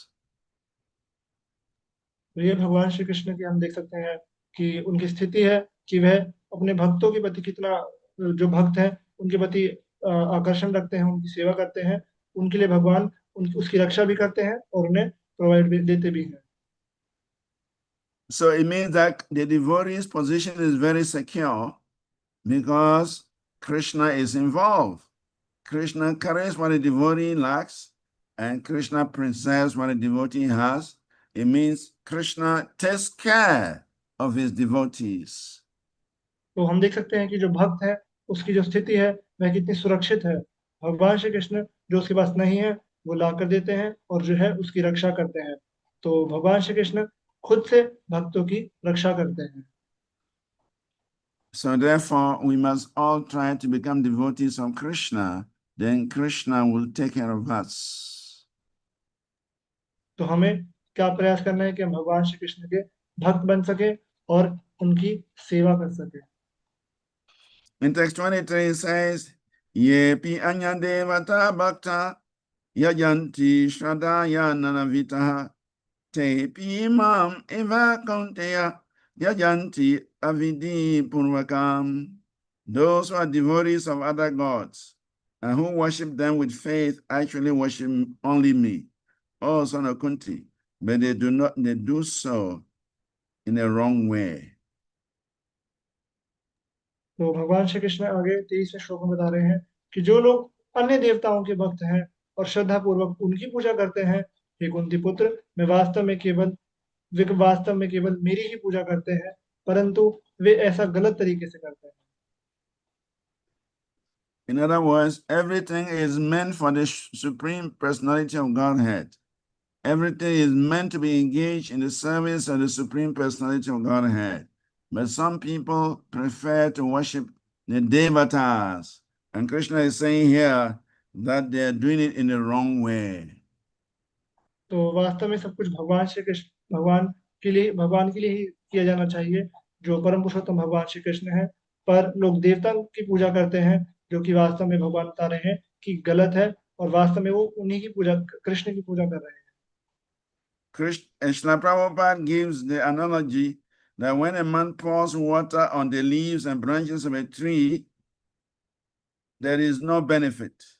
But if he waters the tree at the root, then the whole plant is nourished. तो श्रील प्रभुपाद एक example के through हमें समझाते हैं कि यदि कोई व्यक्ति वृक्ष के पत्तों को पानी देगा तो उससे वृक्ष सूख जाएगा, परंतु यदि कोई वृक्ष के जड़ों में पानी देगा तो वह वृक्ष पूर्ण तरह से फूल जाएगा, फूलेगा। So those who are in knowledge, they would provide water at the root of the tree because they know that the water will be absorbed through the root and pass on to the trunk, branches, and leaves. But those who are not in knowledge, they may decide to water the leaves separately, water the branches separately, but that is a useless effort. तो वास्तव में जिसको ज्ञान होगा वह वृक्ष के जो जड़ें हैं उसमें पानी देगा, और जिसके पास ज्ञान नहीं है वह केवल पत्तों और झाड़ियों में पानी देगा। The best way forward is to engage everything in the worship of the Supreme Personality of Godhead. तो वास्तव में सब चीज जो हमें भगवान श्री कृष्ण की ही सेवा में लगानी चाहिए। In text 24, the Lord says, Aham hi sarva yagyanam bhutacha prabhu evacha natumam abhijananti tatve natas shavanti te. I am the only enjoyer and master of all sacrifices. Therefore, those who do not recognize my true transcendental nature, they fall down. भगवान श्री कृष्ण अगले श्लोक में बता रहे हैं कि मैं ही समस्त यज्ञों का आनंद लेने वाला और स्वामी हूँ, अतः जो लोग मेरे सच्चे दिव्य स्वरूप को नहीं पहचानते वे पतन की ओर अग्रसर होते हैं। So, Krishna is the only enjoyer of all the sacrifices. And if we don't recognize that Krishna is the enjoyer of the sacrifices, then we are bound to fall down. तो भगवान श्री कृष्ण ही वास्तव में सभी जो यज्ञ हैं उनके भोक्ता हैं, और यदि हम इसको समझ नहीं पाते तो वास्तविक में हमारा पतन हो सकता है, पतन हो जाता है। So those who are wise, they would engage in devotional service for the pleasure of the Supreme Lord, and they will never fall down. तो वास्तविक में जिनको ज्ञान है वे भगवान श्री कृष्ण की जो सेवा है उसमें लगते हैं और उनका कभी पतन नहीं होता। And in the next verse, Krishna now describes the destinations of the different types of worship. Yanti deva vrata devam priti yanti priti vrataha bhutani yanti bhuteja yanti maryajino pimam. Those who worship the demigods will take birth among the demigods. Those who worship the ancestors, they go to the ancestors. Those who worship ghosts and spirits will take birth among such beings. And those who worship me will live with me. तो वास्तव में भगवान इस श्लोक में बता रहे हैं कि जो अलग अलग लोगों की जो देवताओं की उपासना करते हैं वो वास्तविक में कहाँ जाते हैं। तो भगवान बताते हैं कि जो लोग देवताओं की पूजा करते हैं वे देवताओं के बीच में जन्म लेंगे, जो लोग पूर्वजों की पूजा करते हैं वे पूर्वजों के पास जाएंगे, जो लोग भूत प्रेतों की पूजा करते हैं वे उन्हीं के बीच में जन्म लेंगे, और जो लोग मेरी पूजा करते हैं वे मेरे साथ रहेंगे। So we choose our next destination by what we worship in this life. तो हम अपना जो आगे का जो जीवन है, हमें कहाँ रहना है, वह हम इसी जन्म के थ्रू हम चूज करते हैं कि हमें जाना कहाँ पर है। If we want to go to the hellish planets, then we should engage in sinful activities. यदि हम नरकीय जो प्लैनेट्स है वहां पर जाना चाहते हैं, तो हमें जो पाप कर्म है उनमें लगना चाहिए। If we want to go to the heavenly planet, then we should engage in pious activities. यदि हम जो स्वर्ग है या जो हायर जो पवित्र जो प्लैनेट्स हैं वहां पर जाना चाहते हैं, तो हमें पुण्य कर्मों में लगना चाहिए। But if you want to go to the spiritual world, then we must engage in bhakti. परंतु यदि हम आध्यात्मिक जगत में जाना चाहते हैं, तो हमें बिल्कुल जो भक्ति का जो प्रोसेस है, भक्तिमय जीवन है, उसको जीना चाहिए। And this bhakti means bhakti to the Supreme Personality of Godhead, not bhakti to any other person. Bhakti must be rented to the Supreme Personality of Godhead. तो वास्तविक में भक्ति केवल पूर्ण पुरुषोत्तम भगवान कृष्ण के चरणों में ही की जानी चाहिए, ना कि किसी और देवता के अंदर। So everyone is choosing his next destination by what he worships. तो हम अपना अगला जो गंतव्य स्थान है, वह हम किसकी पूजा करते हैं उसके द्वारा हम चुनते हैं। And then Krishna now comes up to how we can please him. If we want to engage in bhakti, how can we please him? He says, Patram pushpam phalam toyam yome bhaktiya prayachati tadaham bhakti upahiritam ashnami prayatad manaha. If one offers me with love and devotion, a leaf, a flower, a fruit, or water, I will accept. तो भगवान श्री कृष्ण हमें यहाँ बताना चाहते हैं कि हम किस प्रकार से उन्हें प्रसन्न कर सकते हैं। भगवान बताते हैं कि यदि कोई मुझे प्रेम और भक्ति से पत्ता, फूल, फल या जल अर्पित करता है, तो मैं उसे स्वीकार करूंगा। So Krishna has simplified the process. Offer me a leaf, a flower, a fruit, or water, but with love and devotion, and I will accept. तो भगवान श्री कृष्ण बताते हैं कि यदि आप मुझे एक पत्ता, फूल, फल या जल अर्पित करेंगे, तो मैं इसे स्वीकार करूंगा, परंतु उसमें प्रेम और भक्ति होनी चाहिए। So Krishna is making it possible for everyone to engage in bhakti. तो भगवान श्री कृष्ण यहाँ बताना चाहते हैं कि हम सबको भगवान की भक्ति में लगना चाहिए। And that is the benevolence of the Supreme Personality of Godhead. That is the kindness of Krishna. तो यही वास्तव में भगवान श्री कृष्ण हमें बताना चाहते हैं, और यह उनकी दयालुता है कि वह हमें बता रहे हैं। These things that Lord Krishna is asking for are available in every part of the world. A leaf, a flower, a fruit, or water. तो ये जो पत्र, पुष्प और फल, जो सब चीजें हैं, ये वास्तव में संसार के हर कोने में सब कुछ अवेलेबल है, सब कुछ है, और भगवान के हम इसको दे सकते हैं। And they cost nothing.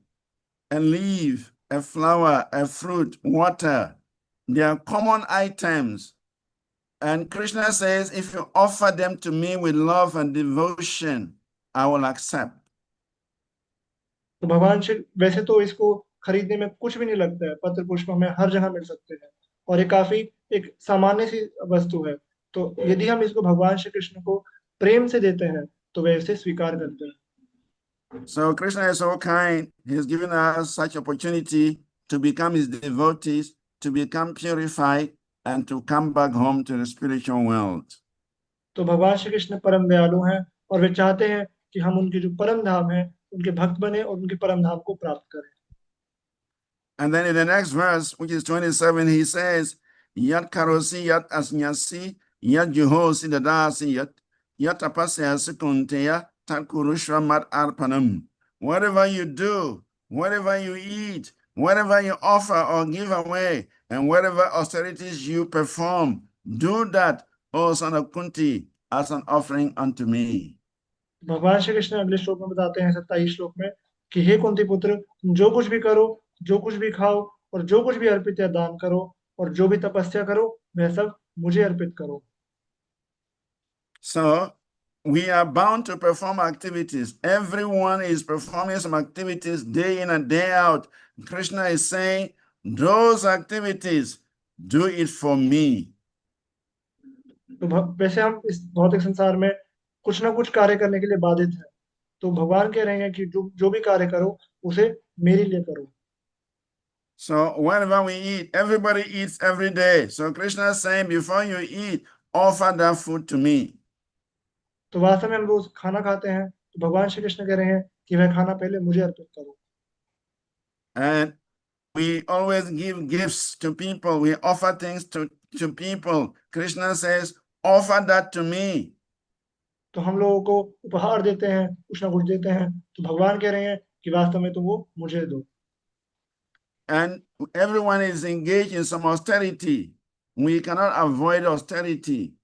Krishna says, that austerity you are performing, do it for me. तो हम कुछ ना कुछ तपस्या में लगे रहते हैं, कभी किसी चीज की तपस्या करते हैं, कभी किसी चीज के लिए, तो भगवान कह रहे हैं कि वो तपस्या मेरे लिए करो। So Krishna has given us an opportunity to engage in devotional service, and by such activity, our lives can become perfect. तो वास्तव में हम सब किसी न किसी चीज के लिए एक्टिविटी में लगे रहते हैं, तो अगर हम वो सब चीजें भगवान के लिए हम करेंगे तो हम इस भौतिक संसार से निकल के भगवान के धाम को प्राप्त कर सकते हैं। भगवान श्री कृष्ण परम दयालु है, वे हमें यही बता रहे हैं। And in text 28, it says, Subha asubha falai ivam moksha sit karmas bandhanahai sanyasha yoga yuktatma vimukto mam upaishyasi. In this way, you will be free from bondage to work and its auspicious and inauspicious result. With your mind fixed on me in this principle of renunciation, you will be liberated and you will come to me. तो भगवान श्री कृष्ण 28वें श्लोक में बता रहे हैं कि इस प्रकार तुम कर्म के बंधन और उनके शुभ अशुभ परिणामों से मुक्त हो जाओगे। त्याग के सिद्धांत में अपना मन मुझ पर स्थिर करके तुम मुक्त हो जाओगे और मेरे पास आ जाओगे। So these two verses, 26 and 27, Krishna is giving us an opportunity to free ourselves from both auspicious and inauspicious activities that create bondage. वास्तव में भगवान श्री कृष्ण 26 और 27 श्लोक में हमें यह बताने का प्रयास कर रहे हैं कि किस प्रकार हम पाप कर्म और पुण्य कर्म दोनों से मुक्त हो सकते हैं, जो कि वास्तव में बंधन का कारण है। Karma bandhana means the results of our activities, whether auspicious or inauspicious, they bind us to this world. तो वास्तव में कर्म बंधन का जो स्रोत है वह शुभ और अशुभ कर्म है। तो यदि हम अशुभ और शुभ कर्म को खत्म कर देंगे तो हम इस भौतिक संसार से मुक्त हो सकते हैं। So Krishna is very kind. He's given us such information, such confidential knowledge, how we can become free from this karma bandhana.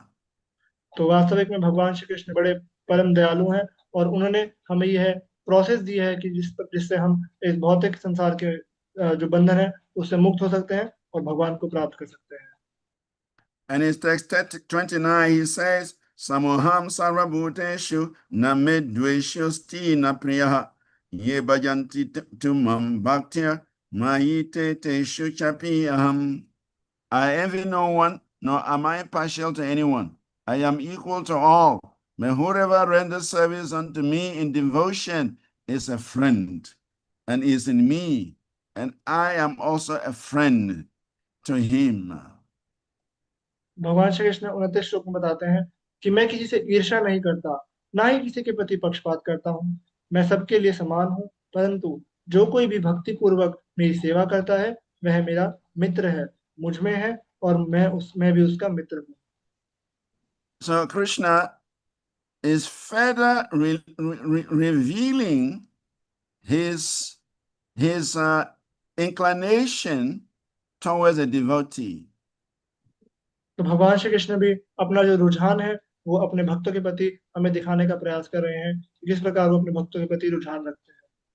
He said he envy no one, he is not partial to anyone, he is equal to all. But whoever renders service unto him in devotion is a friend in him, and he is also a friend to that person. तो वास्तव में भगवान कोई पक्षपात नहीं करते, किसी के प्रति कोई पार्शल नहीं रहते, परंतु जो कोई उनका मित्र बनता है, भगवान श्री कृष्ण भी उनके लिए मित्र बन जाते हैं और उनके सखा रहते हैं। So Srila Prabhupada said this transcendental reciprocation exists between the Lord and the devotee. तो वास्तविक में ये जो संबंध है, जो दिव्य संबंध है, जो भक्त और भगवान के बीच में रहता है, ये वास्तव में दिव्य है और भक्त और भगवान के बीच में रहता है। And Krishna is very happy to have such a relationship with his devotees. तो भगवान श्री कृष्ण वास्तव में बहुत खुश होते हैं जब वे किसी अपने भक्त के साथ इस संबंध में रहते हैं। And certainly the devotees are very happy to have such a relationship with Krishna. और वास्तव में भक्त लोग भी बहुत भगवान के साथ खुश रहते हैं जब वे इस संबंध में रहते हैं। Actually, our real happiness depends on our relationship with Krishna. तो वास्तव में हमारी जो वास्तविक खुशी है वह हमारी भगवान श्री कृष्ण के साथ संबंध पर निर्भर रहती है। And so Krishna goes on to say something more confidential in text 30. He says, Apichat Sudara Charo Vajanti Mam Ananyambak Saduriva Samat Mantavya Samyak Vyavashito Hi Saha. Even if one commits the most abominable action, if he is engaged in devotional service, he is to be considered saintly because he is properly situated in his determination. भगवान श्री कृष्ण 30वें श्लोक में और भी गुह्य ज्ञान देने जा रहे हैं, जो बताते हैं कि यदि कोई व्यक्ति सबसे जघन्य कार्य भी किया हो लेकिन भक्ति सेवा में लगा रहता है, तो उसे संत माना जाना चाहिए क्योंकि वह अपने संकल्प में उचित स्थित है। So the devotee is so dear to the Lord that even if he commits an abominable action, inasmuch as he is still engaged in devotional service, Krishna considers such a person as saintly. तो यदि कोई भगवान श्री कृष्ण अपने भक्त के प्रति इतने दयालु हैं कि यदि उसने कोई बहुत गलत कार्य भी किया हो लेकिन वह भक्ति सेवा में लगा हुआ है, तो भगवान उसे कभी भी गलत नहीं मानते, उसे हमेशा बढ़ने का ही प्रयास करते हैं क्योंकि वह अपने भक्ति के संकल्प में स्थित है। Of course, this does not give us a license that as devotee we can engage in some whimsical activity and say, all right, Krishna says we remain saintly. No. If somehow by some mistake, by some accident, a devotee performs some abominable action, Krishna forgives him and Krishna still accepts him as saintly. तो वास्तव में ये हमें कोई licence नहीं देता है कि हम यदि भक्ति में लगे हुए हैं तो हम कोई गलत कार्य भी कर सकते हैं। भगवान श्री कृष्ण ये बताना चाह रहे हैं कि यदि हमसे कोई गलती से या एक्सीडेंट से कोई गलत कार्य हो जाता है तो भगवान श्री कृष्ण उसको नहीं देखते, परंतु हमें बहुत सावधान रहना चाहिए, कुछ भी ऐसा कार्य नहीं करना चाहिए जिससे कि हम भगवान श्री कृष्ण के प्रति से दूर हो सके। A devotee will never engage in abominable activities. That is the qualification of a devotee. एक भक्त को कभी भी किसी जघन्य गलत कार्य में नहीं लगना चाहिए, यही एक भक्त की पहचान है। But if somehow by some accident a devotee falls down or does something which is inappropriate, Krishna forgives that devotee and still accepts him as saintly. तो यदि कोई गलती से या एक्सीडेंट से हमसे कोई कार्य हो जाता है, हम अपने स्थिति से गिर जाते हैं, तो भगवान श्री कृष्ण हमें माफ कर देते हैं और हमेशा हमें अपना भक्त बनाए रखते हैं। And then he says in the 31 that Shipram Bhavati Dharmatma Saswat Chantim Nigajati Kaunteya Prati Janahi Name Bhakta Pranashati. He quickly becomes righteous and attains lasting peace. O son of Kunti, declare it boldly that my devotee never perishes. तो भगवान श्री कृष्ण 31वें श्लोक में बता रहे हैं कि वह शीघ्र ही धर्म परिवर्तित हो जाता है और चिरस्थायी शांति प्राप्त कर लेता है। हे कुंती पुत्र, निडर होकर यह घोषणा करो कि मेरा भक्त कभी भी नष्ट नहीं होता। So the devotee is so dear to Krishna that Krishna never abandons the devotee. Krishna will always provide and take care of his devotee. तो भगवान श्री कृष्ण यहाँ बता रहे हैं कि भगवान को जो भक्त है वह कितना प्रिय होता है। भगवान उसको कभी भी नहीं छोड़ते और सदा उसका रक्षण करते हैं। So therefore, he says Arjuna should declare it boldly that my devotee will never perish. तो भगवान श्री कृष्ण आपको अर्जुन को बोल रहे हैं कि निडर होकर यह घोषणा करो कि मेरा भक्त कभी नष्ट नहीं होता। The acharyas explain that Krishna is asking Arjuna to declare because whatever a devotee says, Krishna will make sure it happens. तो भगवान प्रभु जी बता रहे हैं कि हमारे आचार्य बताते हैं कि कृष्ण अर्जुन को कह रहे हैं कि यह घोषणा करो कि मेरा भक्त कभी नष्ट नहीं होता, क्योंकि भगवान श्री कृष्ण अपने भक्त की जो कही हुई बात है उसे कभी भी टालते नहीं। Krishna may change his situation, Krishna may change his decision based on the circumstances, but a devotee, whatever a devotee desires, Krishna will always fulfill that desire. तो भगवान प्रभु जी बता रहे हैं कि भगवान श्री कृष्ण अपनी जो स्थिति है उससे भले ही पलट जाए, कोई अगर कुछ ऐसी परिस्थिति हो जाए तो भगवान अपनी जो स्थिति है उसे बदल सकते हैं, लेकिन जो भगवान के भक्त की इच्छा होती है तो भक्त कहता है उससे भगवान कभी भी पीछे नहीं हटते। Krishna said he was not going to fight in the battle of Kurukshetra. He said he was not going to lift a weapon in the battle of Kurukshetra. But when Bhishma Dev wanted to kill Arjun, Krishna had to fight. He had to pick up a broken wheel and run towards Bhishma, wanted to kill Bhishma on the spot. So even though he promised that he will not fight in the battle, when the situation became very intense, Krishna broke his own promise. And that is why he's telling Arjuna, you declare it. You as my devotee, whatever you declare, I will stand by it. For me, circumstances may compel me to change my decision. तो भगवान श्री कृष्ण ने यह वादा किया था कि वह जो युद्ध है उसमें शस्त्र नहीं उठाएंगे, परंतु क्योंकि भीष्म ने यह निश्चय किया था कि वह अर्जुन को मारेंगे, मार कर रहेंगे, तो भगवान श्री कृष्ण ने अपने रथ का पहिया उठाकर भीष्म के तरफ भागे और उनको मारने की वो की। तो भगवान श्री कृष्ण की जो प्रोमिसेस है, उनके जो वादे हैं, वह टाइम और सर्कमस्टांसेस, समय और परिस्थिति के हिसाब से बदल सकते हैं, लेकिन यदि अर्जुन इसकी घोषणा करे कि मेरा भक्त कभी नष्ट नहीं होता, तो भगवान श्री कृष्ण कभी भी इससे पीछे नहीं हट पाएंगे। In text 32, Krishna says, Mamhi partavya pashritya ye pishu papa yonaya striyo vaishyastata sudras te piyanti param gatim. O son of Pritha, those who take shelter in me, though they may be of lower birth, women, Vaishyas, merchants, and Sudras, workers, can attain the supreme destination. तो भगवान श्री कृष्ण आगे 32 श्लोक में बता रहे हैं कि हे पिता के पुत्र, जो मेरी शरण लेते हैं, चाहे वे निम्न कुल में ही क्यों ना हो, स्त्रियां, वैश्य और शूद्र, वे सर्वोच्च गंतव्य को प्राप्त कर सकते हैं।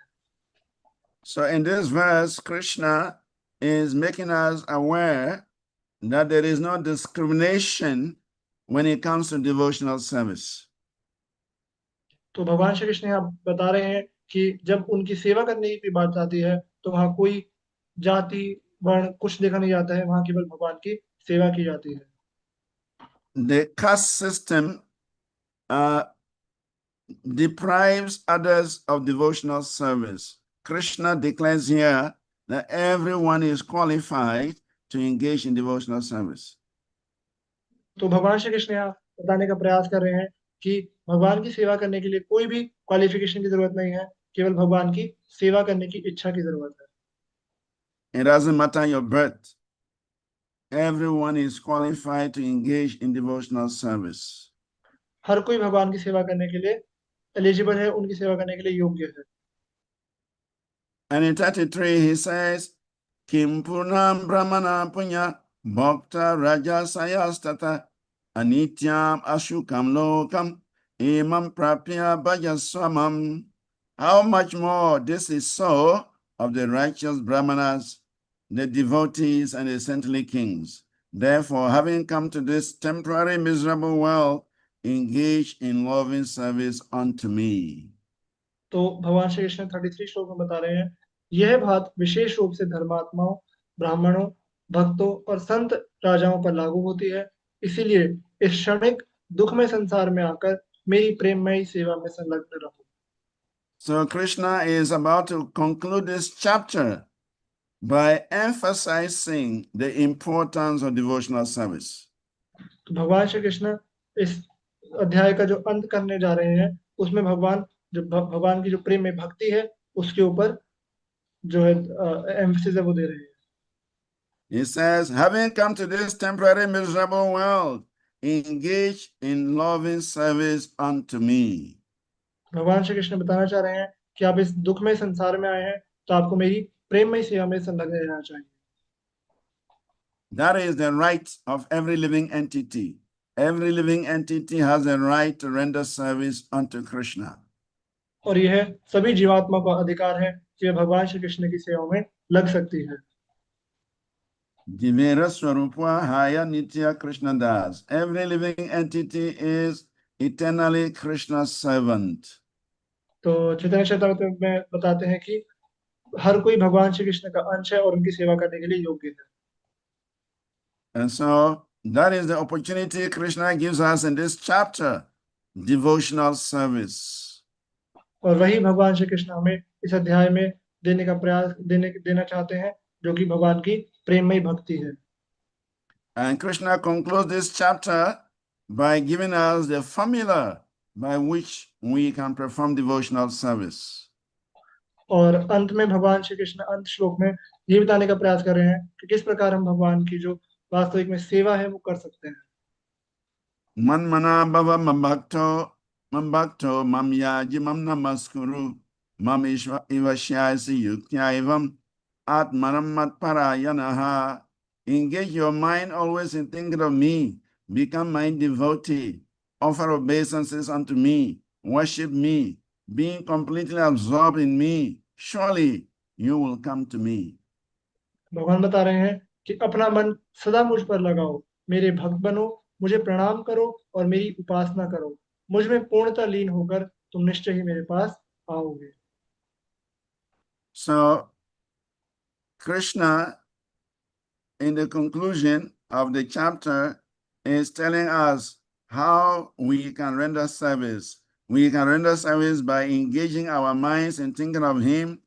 We can become His devotee by offering obeisances unto Him, by worshiping Him, and by completely absorbing our mind in Him. Then we only have one destination, and that destination is the kingdom of God. तो भगवान श्री कृष्ण हमें अंत में ही बताने का प्रयास कर रहे हैं कि किस प्रकार से हम उनकी सेवा में लग सकते हैं और वास्तव में कि हमारा जो गंतव्य स्थान है, हमारा जो फाइनल डेस्टिनेशन है, उस तक हम पहुंच सकते हैं भगवान में मन लगाकर, भगवान के भक्त बनकर, भगवान को प्रणाम कर कर और उनकी उपासना करके। So this is something very confidential that Krishna tells the devotees. Those who are non-devotees, they do not know how to approach Krishna. But in this chapter, Krishna reveals to Arjuna, who represents the devotees, how they can worship him. And so if we follow this instruction that is given here, certainly we will achieve Krishna's lotus feet. तो वास्तविक में जो अर्जुन है वो हम सब जीवात्माओं को एक माध्यम रखकर भगवान श्री कृष्ण को आज्ञा दे रहे हैं। तो यदि हम भगवान ने जो अर्जुन को आज्ञा दी है कि हमें उनकी जो पूर्णतः प्रेममयी भक्ति है उसमें लगना चाहिए, यदि हम उसका पालन करते हैं तो हम श्योरली हम पूर्ण तरह से हम भगवान श्री कृष्ण के जो धाम है गोलोक वृंदावन उसको प्राप्त कर सकते हैं। Thank you very much. That ends the Bhaktivedanta purports of the 9th chapter of the Srimad Bhagavad Gita in the matter of the most confidential knowledge. धन्यवाद। इस प्रकार श्रीमद् भगवद गीता के 9वें अध्याय की भक्ति वेदांत व्याख्या का समापन होता है, जिसमें परम गोपनीय ज्ञान का वर्णन है। So any question or comment? Otherwise, we will take leave because we have another program waiting. Firstly, thank you so much, Prabhuji. Actually, the class was till 5, but we actually overextended it, and you very humbly take it. We are very grateful to you. We actually, we are very, very grateful to you. Shared a very lot of insights from this most confidential knowledge which Lord Krishna has explained in the chapter. You make it very simplified for all of us. And Prabhuji, we have learned so much insights and the teachings from you. Thank you so much, Prabhuji. We are really, really grateful for you, for your guidance and association. Thank you, Prabhuji. Hare Krishna. Thank you. Prabhupada has given us this opportunity, and we should all take advantage. Thank you. Really, thank you so much, Prabhuji. So if you Hare. allow us, Prabhuji, we can take 1, 2 questions if you allow us. Or we can end the All class. Okay. Okay, thank you, Prabhuji. So we'll take the Sunil Prabhuji's question. Hare Krishna, Prabhuji. My Prabhuji, I request question, you to just ask in brief, very brief, so that Prabhuji can answer it. sure, sure. Hare Krishna, Prabhuji. Prabhuji, so my question is like, if I am doing some work, like I am working in IT field, and how can I offer my work? If I can offer my work as a devotional service and to Lord Krishna, if it, I mean, I am confused. Like, I wanted to know if this will be considered as a bhakti, or then if it is considered as a bhakti, then how we can offer my work in loving devotional service of Krishna. Thank So you for your Prabhuji, question. Krishna Prabhuji का himself प्रश्न है, says, yeah, okay. You want to Yeah. Sorry. तो प्रभु जी का प्रश्न है कि वो जैसे आईटी फील्ड में कार्य करते हैं, तो वो किस प्रकार से जो अपना कार्य है उसको भगवान श्री कृष्ण की सेवा मानकर कर सकते हैं और उनको अर्पित कर सकते हैं. in text 27, Krishna says, Yat karosi, yat asnyasi, yat juhosi dadasi, yat tapasyosi kaunteya, takuru swamat arpanam. Whatever you do, whatever you eat, whatever you offer or give away, and whatever austerities you perform, do that, O son of Kunti, as an offering unto me. तो भगवान श्री कृष्ण नौवे अभी हमने जो 9 अध्याय उसके 27 श्लोक में बता रहे हैं कि तुम जो कुछ भी करो, जो कुछ भी खाओ, जो कुछ भी अर्पित करो, तो वह सब कुछ मेरे लिए मुझे ही अर्पित करो. So how do you offer our work? How do you offer our profession? How do you offer our skills as devotional service to the Supreme Personality of Godhead? तो हम किस प्रकार से अपना जो हमारा स्किल्स है, हमारे जो कार्य है और जो हमारा हमारा प्रोफेशन जो हमारा जिसमें हम अपना कार्य करते हैं उसको भगवान को अर्पित कर सकते हैं. So first of all, we have to understand that Krishna has given me the intelligence, Krishna has given me the energy, Krishna has given me the guidance to achieve such a job. Without Krishna's intelligence, we cannot pass our exam, we cannot graduate. So Krishna gave us the intelligence to graduate, and now by his mercy, we got a job. So how do we use that job in Krishna's service?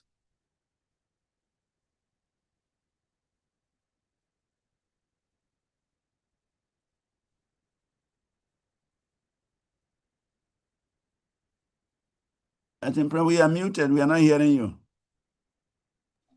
Sorry Prabhu. So वास्तव में जो भगवान श्री कृष्ण है उन्होंने हमें ये बुद्धि और जो मार्गदर्शन है ये हमें दिया है. ये अवसर हमें भगवान ने ही दिया है और बिना भगवान की जो द्वारा बुद्धि दिए हुए हम पढ़ सकते थे और ग्रेजुएट हो सकते थे, और जो भी हमें अब हमें अपने काम मिला है, कार्य मिला है, उसे हमें भगवान की सेवा में लगाना चाहिए. So we can do that in two ways. One is the result that we are getting from our work should be connected to devotional service.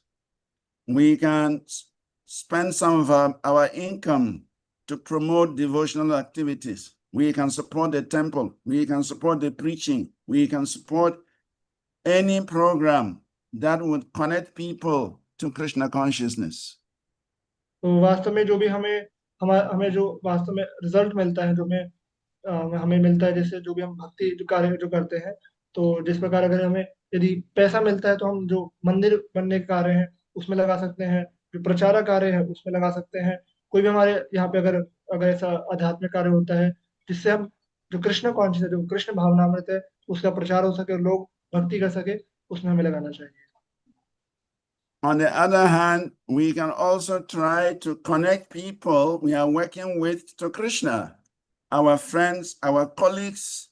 We can also try to give them Krishna consciousness by giving them books, by inviting them to the temple, by giving them prasadam. We can also engage them.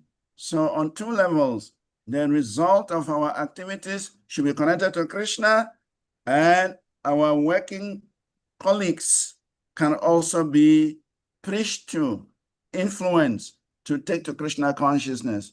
And this will please Krishna very much.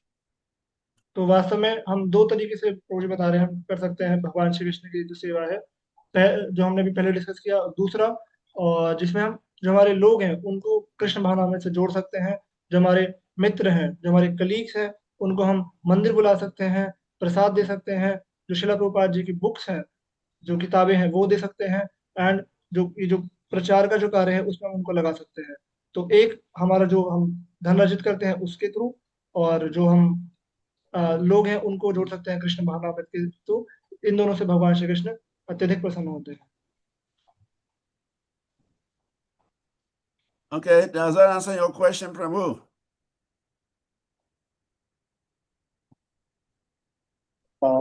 Hare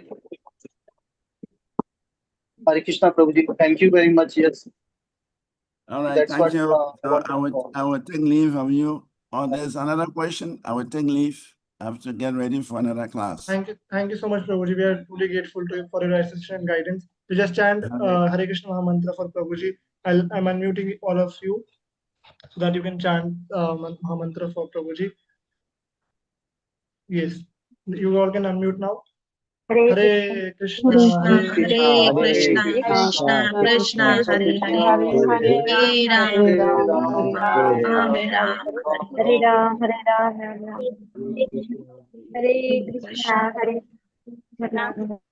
शिला प्रभुपाद की जय, श्रीनिवास प्रभु जी की जय। Thank you so much, Prabhuji. So we are truly grateful now that we were able to hear from Srinivas Prabhuji. Prabhuji has explained everything in detail, a very simplified way, and Prabhuji actually is teaching in the Mayapur Institute. So yeah, Prabhuji has a lot of insight. So we are very grateful, and we're very fortunate that we were able to listen from Prabhuji today. So I request, thank you, Prabhuji. So, we request you all to for continuously. Yes, Prabhuji, you want to say something? Okay, thank you so much, Prabhuji. So, thank you so much. So, I request you all for that keep kindly coming. आप ऐसे ही आते रहिए classes में, and आप लोग आते रहेंगे, सीखते रहेंगे, तभी आप लोग क्या है, ये जो सारा हमने आज अध्याय डिस्कस किया, today was a very very important, जो हमारा हम बोल सकते हैं अध्याय, क्योंकि जो वास्तव में परम गुह्य ज्ञान है, जो भगवान श्री कृष्ण ने मोस्ट कॉन्फिडेंशियल नॉलेज दी है, उसको मैंने आज जानने का प्रयास किया। आप लोगों में से जिसके भी कुछ प्रश्न रहेंगे तो हम प्रयास करेंगे, अगर भी हमारे अमृत बाबा प्रभु जी हैं, अगर प्रभु जी प्रश्न ले सकते हैं तो, या प्रभु जी कुछ कमेंट करना चाहें तो, प्रभु जी हमारे बीच में है अभी। यस, अगर कोई प्रश्न है तो हम ले सकते हैं। और देखिए कितनी मतलब वी आर सो फॉर्चुनेट, कितनी बड़ी बात है। आज